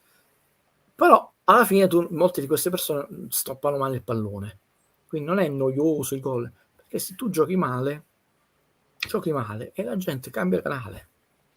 Quanto era bravo Nesta. In un'intervista Nesta disse che era necessario investire nelle società piccole che si occupano dei ragazzi perché alcuni mister prendono 200 euro al mese. Che cosa vi aveva detto Guido, ragazzi, proprio parlando della Superlega? Che il calcio è una ha bisogno del calcio dal basso. È perché poi a un certo punto voi mi chiedete se la Serie A è scarsa o no e io devo ricordare Nesta e quindi non posso pensare che adesso è Luperto. Questa Superlega come la narrano, no? Perché poi c'è la narrazione come è stato narrato il campionato in questi anni, no? Siete dei falliti, chi non vince è un fallito, no? Tutti gli altri sono... Allora c'è chi la detesta per uno spirito di non so, non ti metti tu sudditanza, invidia, stupidità perché si sente sminuito povero, e chi siete dei poveracci, cioè, quando nessuno dei due ha ragione, cioè la Superlega nasce per ragioni sbagliate, in maniera distorta, che non è il fatto che 4 squadre possono entrare, gli altri sono diritto, perché tu non puoi sfruttare tutto il calcio locale, la filiera e tutto quello che vuoi e indebitarti a oltremodo e poi andare a spiegare per l'altra volta a guadagnare quei soldi. Tu vuoi farti la Superlega, salda i tuoi debiti e vai a farti tutte le Superleghe che vuoi, come c'è l'NBA e altre cose. Non è che io ho debiti nel campionato italiano, però poi ho quegli introiti da fuori perché così gioco il mercoledì o nella partita con l'Arsenal, non va bene così. Quindi è tutta sbagliata, ma anche così, attenzione, poi che facciamo? Che avremo 20 squadre che comunque cannibalizzano, ma impoverendo ancora di più gli altri. Tu avrai sempre meno giocatori della filiera arabana che sanno giocare bene a pallone. Questo è il problema. Invece tu devi avere sempre più giocatori, che sia una Empoli, che sia una Salernitana, che sia comunque con Lecce, che sta facendo molto bene questa, che ha tanti talenti. E poi, ovvio, arriva l'offerta dalla Juve. La Juve ha un fascino incredibile come l'Inter. E uno ti dice no perché ci sta pure da un punto di vista professionale che tu vuoi andare a giocare con i migliori, però intanto mi vado a prendere maggiori talenti. Cioè, vedi nella narrazione questa famosa invidia, che non è vero, dei napoletani per la Juve. Storicamente la Juve ha comprato sempre i migliori da Napoli, che sia Altafini, Cuore Ingrato, che sia Zoff, per arrivare agli ultimi, no? Non solo Ciro Ferrara, Pecchia, Higuain, gli allenatori, perché il grande Lippi che ha fatto vincere tutto alla Juve, Lippi passò dal Napoli alla Juve, quindi non solo Sarri, ma ci sta, nel senso, non che è bello, ci sta che tu ti vai a prendere i talenti. Quadrato dal Lecce che faceva, ci sta, Però se io adesso su 20 squadre fai vedere quello schemino del confronto delle giornate, Sì. Che quello ripresa campionato? no, non dei minuti, quello dei punti delle squadre. Ok, ci arrivo. Confronti o confronto 23? Confronto 23. Ok. Questo è un punto su cui io sono particolarmente attento da anni. Dico ogni anno all'inizio della stagione, speriamo che non sia peggio, però non interessa a nessuno, lo vogliamo valutare giornata per giornata, non possiamo fare la 24esima perché ha giocato una sola squadra, ingrandiscilo, togli la mia faccia e mantieni la tua, che sei tu il Non si può proprietario del fare. canale. Noi che abbiamo 7 sorelle non per la vittoria scudetto è chiaro, perché basti pensare, e questo dato vedete da quante volte ve lo sto dicendo, le ultime 13 rispetto all'anno scorso a parità di giornate, le ultime 13 squadre hanno fatto solo 2 punti in più, quindi chiacchiere con la... Ma la cosa grave è questa, quando dissi non ci sarà la lotta, 3 squadre, adesso 4 perché la Salernitana si è inguaiata, le ultime 2 sono veramente staccatissime, meno 5 e meno 6, c'è un baratro rispetto agli altri. C'è questo leggerissimo avanzamento dell'Europa League, no? Che spreme, Napoli più 9, non Napoli con Napoli, cioè la prima l'anno scorso aveva, però noi abbiamo 7 sorelle, il resto nulla, e ogni anno fanno sempre meno punti, e la lotta della retrocessione però non riguarda gli altri 13, riguarda 4-5 squadre, cioè le squadre che hanno 25, 24, 20, sono già salve, devi fare 31 punti da qui alla fine campionato, cioè le squadre che lotteranno per la retrocessione sono Verona, Spezia, Atalanta, basta. Perché l'Atalanta ha perso, l'Atalanta, la Salernitana, scusate, la Salernitana ha perso col Verona, se avesse vinto o pareggiato, erano Spezia, Verona, finita, basta, e da tutte le domeniche è così. Quindi noi abbiamo questa situazione e ogni anno le ultime squadre fanno sempre meno punti rispetto all'anno precedente e ci si salva sempre con meno punti, questa è la verità. E sono numeri, non puoi farci nulla e non interessa a nessuno. Chiaramente dando sempre più soldi a 2 o 3 società che hanno sempre vinto e sempre meno soldi e la stupidaggine addirittura del paracadute, perché così mi conviene retrocedere l'anno prossimo. Quello è grave. Ma abbiamo creato un circolo vizioso incredibile e sai, se tu prendi una partita come media 2, 3, stai prendendo dei numeri a tuo favore a uso e consumo, Valerio. Però qua è ogni anno, quindi io sto prendendo tutti gli anni e mo stiamo prendendo il momento storico ad oggi, quindi 23 giornate, più di 23 non le possiamo prendere perché no, quindi non... Allora, proprio per questo discorso, no? Visto che tu hai più esperienza di alcuni di noi, ci puoi dire come la stampa, i media selvaggi hanno adulterato, mistificato irreversibilmente il calcio e la percezione che abbiamo del calcio? Ah no, ma è verissimo, nel senso che prima si arrivava al calcio, giornalisticamente parlando, come la punta di diamante della tua carriera. E non come l'idea che ancora molti hanno, no? Io il desiderio di andarmi a vedere gratis una partita, cioè veramente alcuni non hanno mai fatto questo salto di qualità. Quindi avevi un livello molto alto di preparazione, dove chiaramente c'erano tifi e simpatie, no? Nel caso nostro citiamo il grandissimo, immenso Luigi Necco, no? Però ecco, una persona di grande cultura, era eccezionale Italo Chiù, ma nelle altre facciamo un esempio, Tonino Carino da Ascoli, no? Ce lo ricordiamo tutti, che ha 50 anni o 60 anni, però tutti noi ce lo ricordiamo con una grande simpatia, eppure non siamo tifosi dell'Ascoli.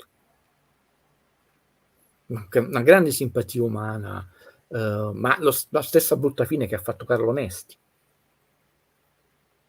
che è molto superiore per cultura, bravura di tanti giornalisti juventini. Non si rivede proprio, ma manco col binocolo. Com'è possibile che poi cadano nel dimenticatore? C'è stato un cambio generazionale, è stato molto peggiore, non si dice in italiano, però di quanto potevano essere i peggiori auspici. E quindi che ci fosse un esercizio del potere lo era anche prima, più limitato. poi è diventato veramente politico e tutto poi è diventato ingerente. Schiacciati da una sola squadra che vince, che ha avuto anche un certo tipo di pressione mediatica. Cioè, leggere quella classifica che non abbiamo capito, no? Che dove la Juve è la seconda, ti fa capire il grado di sudditanza perché probabilmente non sarà manco richiesta, cioè non è manco richiesta, non gli va fatto manco la telefonata, senti tu mi devi fare un servizio così, oppure come faceva Marotta che per sbussare certe cose è stato poi letto, cioè, questa notizia ok la devi proprio dare, però metti l'ottava nona pagina, ci stanno. No, quelle cose ormai non erano proprio manco richieste, no? Ed è veramente cambiata, perché oggi, siccome sono 30 anni, ma gli ultimi 20 sono drammatici, proprio drammatici, e 20 sono quasi una generazione, tu non puoi cambiare ormai la mente di una persona, perché il fatto che, diciamo da un punto di vista umano, no, non è vero, tutti i juventini sono scontenti, ma non è vero, cioè più avvocati, più hanno detto, sentono che sia una congiura, ma nella loro convinzione umana è così, e non li smomerai mai in questa convinzione, mai, ma manco se scende Gesù Cristo dalla croce, e non lo puoi smuovere, perché noi abbiamo 20 anni di globalizzazione di un certo tipo di giornalismo sportivo che è imbarazzante, quando prima, lo dico sempre, cioè, oggi Raimondo Vianello si sta rivoltando nella tomba, perché Mediaset, non si chiamava così, per contrastare lo stradominio della domenica sportiva che aveva Tito Spagna, poi Ciotti, cioè grandi gentiluomini della TV, prese un grande gentiluomo, non volava una foglia, una parolaccia, la Rai non volava una parola, eppure le battutine c'erano, Vianello era... E come no? Allora, perché si devono dire le parolacce? Noi abbiamo adesso un insulto continuo cioè per questa mentalità che tu sei un perdente. Cioè tu hai perso una partita, ok, uno perde una partita, noi quest'anno abbiamo fatto un 5-1 storico con la Juve, ok, abbiamo vinto una partita, ma la Juve non sono i perdenti, non è che non hanno diritto di vita, invece non sto né sminuendo la sconfitta o la vittoria, dovete capire la sfumatura, invece si è buttato addosso la croce a tutte le persone di questa idea che tu sia un fallito totalmente, perché in tutte queste trasmissioni c'è questo racconto del calcio, senza considerare poi sproloqui assurdi, ma personaggi che facevano noi vinceremo 6, voi 7, voi non investirete, ma che ragionamento giornalistico. Quinti e sesti, Io non mi ricordo, non voglio manco citare. io lo citerò, io non me ne frego. Tu lo scrivi su carta, Valerio, se tu lo scrivi su carta, che significa in italiano? Niente. È solo un insultare, ma insultare umanamente, perché non c'è la sono loro gli youtuber. Tu scrivi in italiano quella frase, che mi significa quella frase? Se io scrivo Valerio domani va a comprare il latte, non vincerò il Nobel della letteratura, il Pulitzer a New York in America, ma almeno la gente sa che domani mattina Valerio va a comprare il latte. È una frase che soggetto, complemento e verbo, quella frase non significa nulla se non alimentare una cultura, oltre che dell'arroganza, del fallimento. Quando il maestro Yoda insegna a Luke nel secondo capitolo della nuova terza teologia che la grande lezione di un Jedi è la cultura del fallimento. Non puoi imparare nella vita e crescere se non cadi, non fallisci. Bruce Wayne, che cosa gli dice Alfred, anzi il padre, e poi glielo ricorda Alfred? Cadi per impari a cadere per poi crescere, infatti si chiama Rise il terzo capitolo. C'è quest'idea che tu debba vincere per forza e gli altri sono dei falliti, ha contaminato poi tutta la narrazione, quindi perché da quello nasce, non è nemmeno vincere l'unica cosa che conta, attenzione Valerio, è la cultura che gli altri sono dei falliti e li devi umiliare.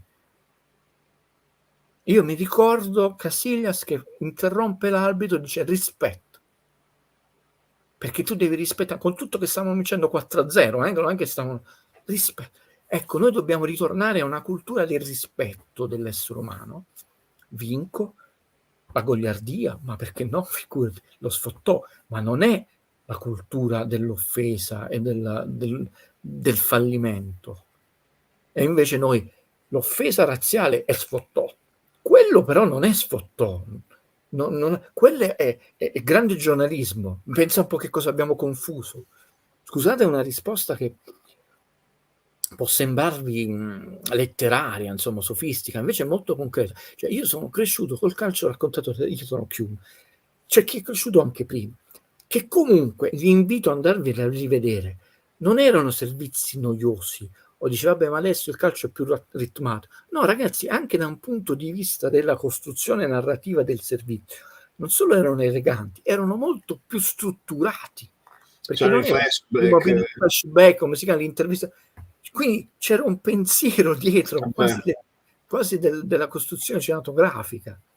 C'è una manipolazione del tempo e dello spazio, invece adesso è... Mi fai riflettere, e anche il fatto di dover fagocitare la notizia troppo presto, quindi non c'è il tempo. Invece c'era del tempo di attesa. Io ricordo quando dovevo guardare i gol, finiva la partita, dovevo aspettare una bella oretta prima di poter vedere i gol in televisione, e quindi si poteva anche lavorare e farli un pochino più accattivanti. Adesso subito si deve fare lo short. Sono io il primo, ovviamente. Sì, però per esempio tu sei il primo, sono d'accordo per esigenze, però quante volte ti prendi, a volte che siamo andati in diretta anche 2 giorni dopo la partita. No, è chiaro. Le grandi riflessioni che abbiamo fatto insieme, tu tantissime, io di meno, no? Però sono anche frutto di pausa, riflessione, quindi ci sta, nel senso che anche tu devi seguire questa idea dell'immediatezza. Funziono meglio quando faccio la reaction e non la partita live, quando ne parlo dopo.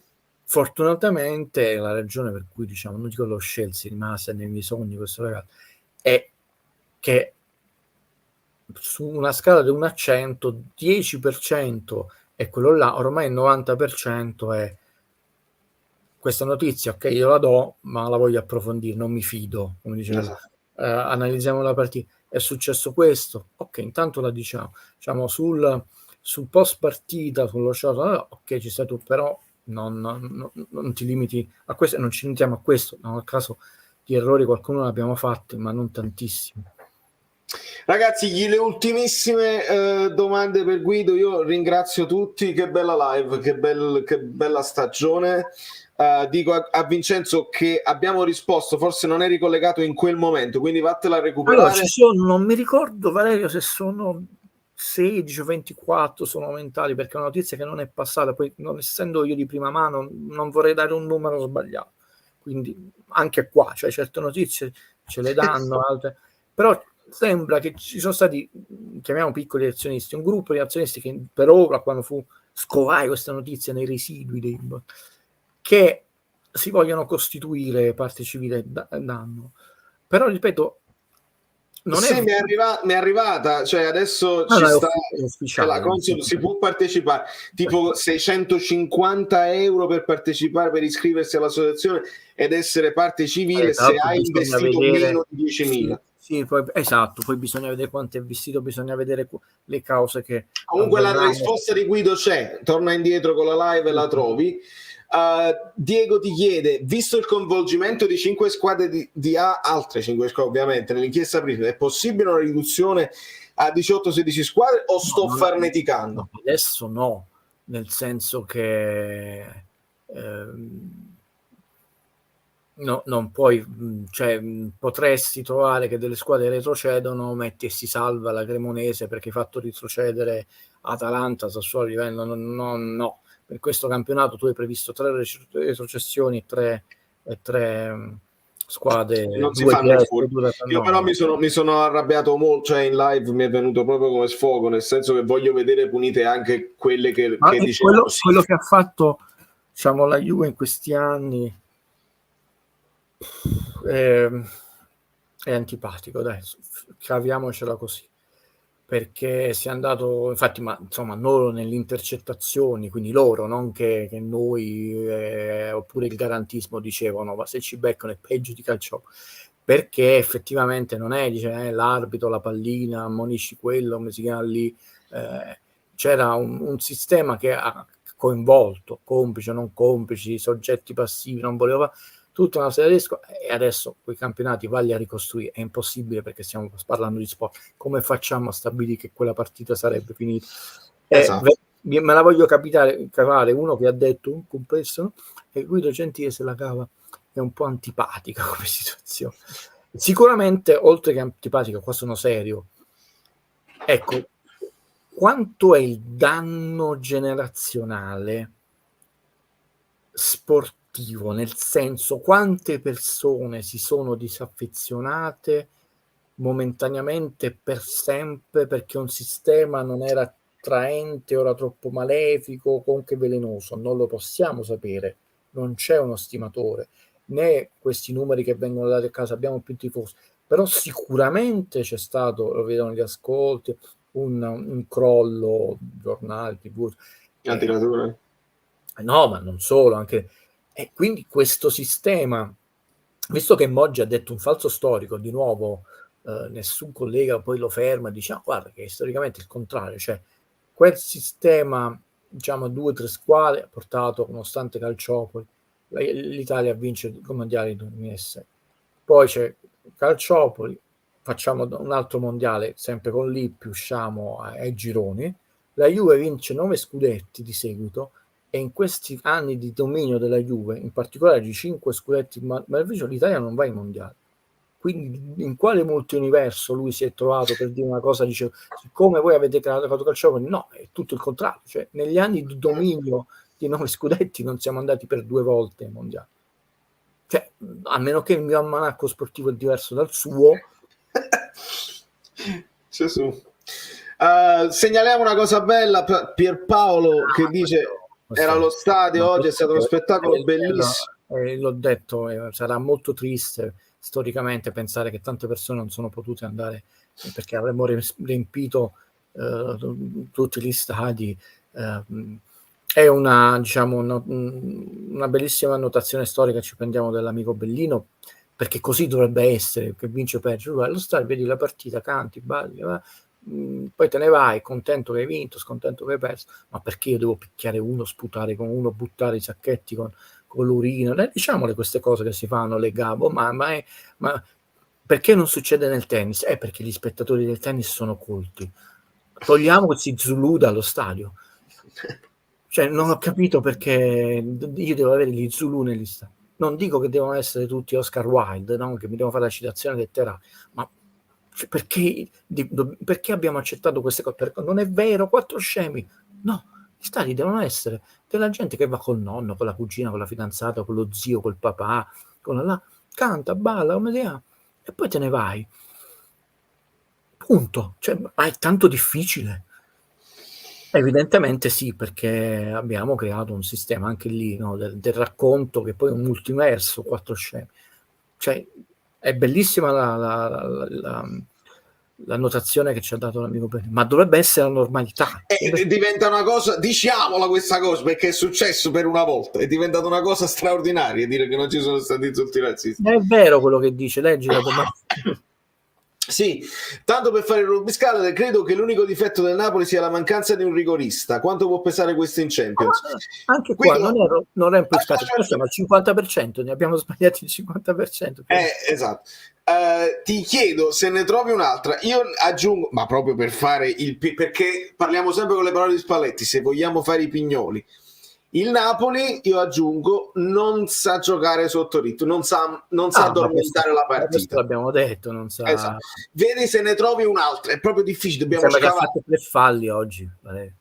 No, aspetta, ne ha fatti 9 alla fine della partita, ne aveva fatti 3 fino all'espulsione. 9 falli, che la sua media ne fa 8,76, cioè, per dire, siamo proprio in un altro campionato, sta facendo. Però quello dei rigori, tu puoi stare 0-0 fuori casa, un rigore negli ultimi minuti, nei quarti di finale. Ragazzi, la più grande geniale battuta del cinema, che io dico sempre andrebbe messa sullo specchio del bagno di casa propria, nessuno è perfetto, che arriva con un finale meraviglioso, io qualcuno piace capo, nessuno è perfetto.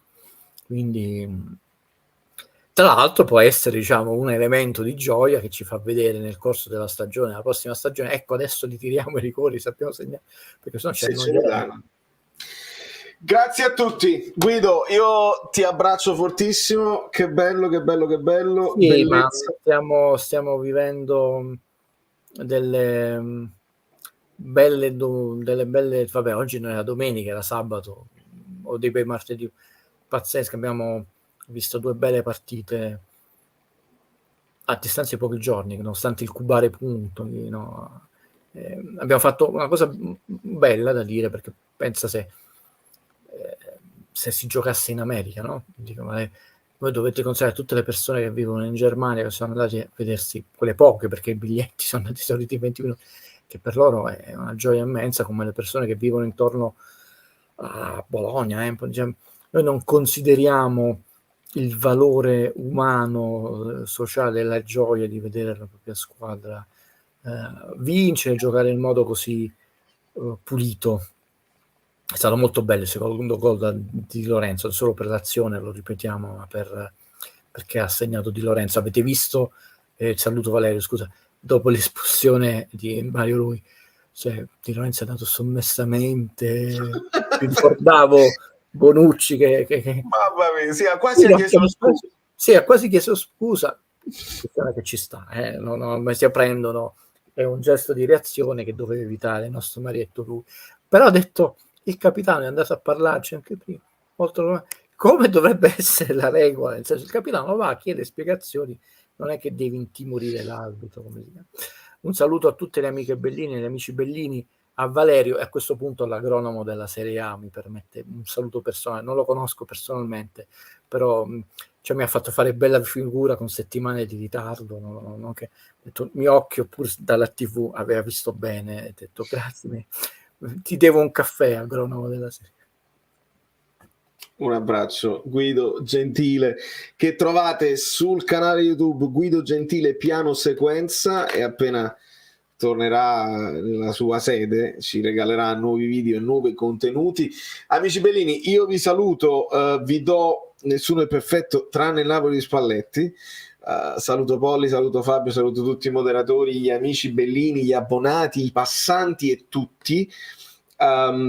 Riprendo questa domanda perché invito a chi io mi rendo conto, ragazzi, le live sono di 3 ore, chi però ha il tempo e la voglia anche di metterla come sottofondo, magari prima di addormentarvi, mentre state facendo il vostro workout, mentre cucinate, è un sottofondo interessante perché gli argomenti escono fuori tutti e c'è una risposta a tutti.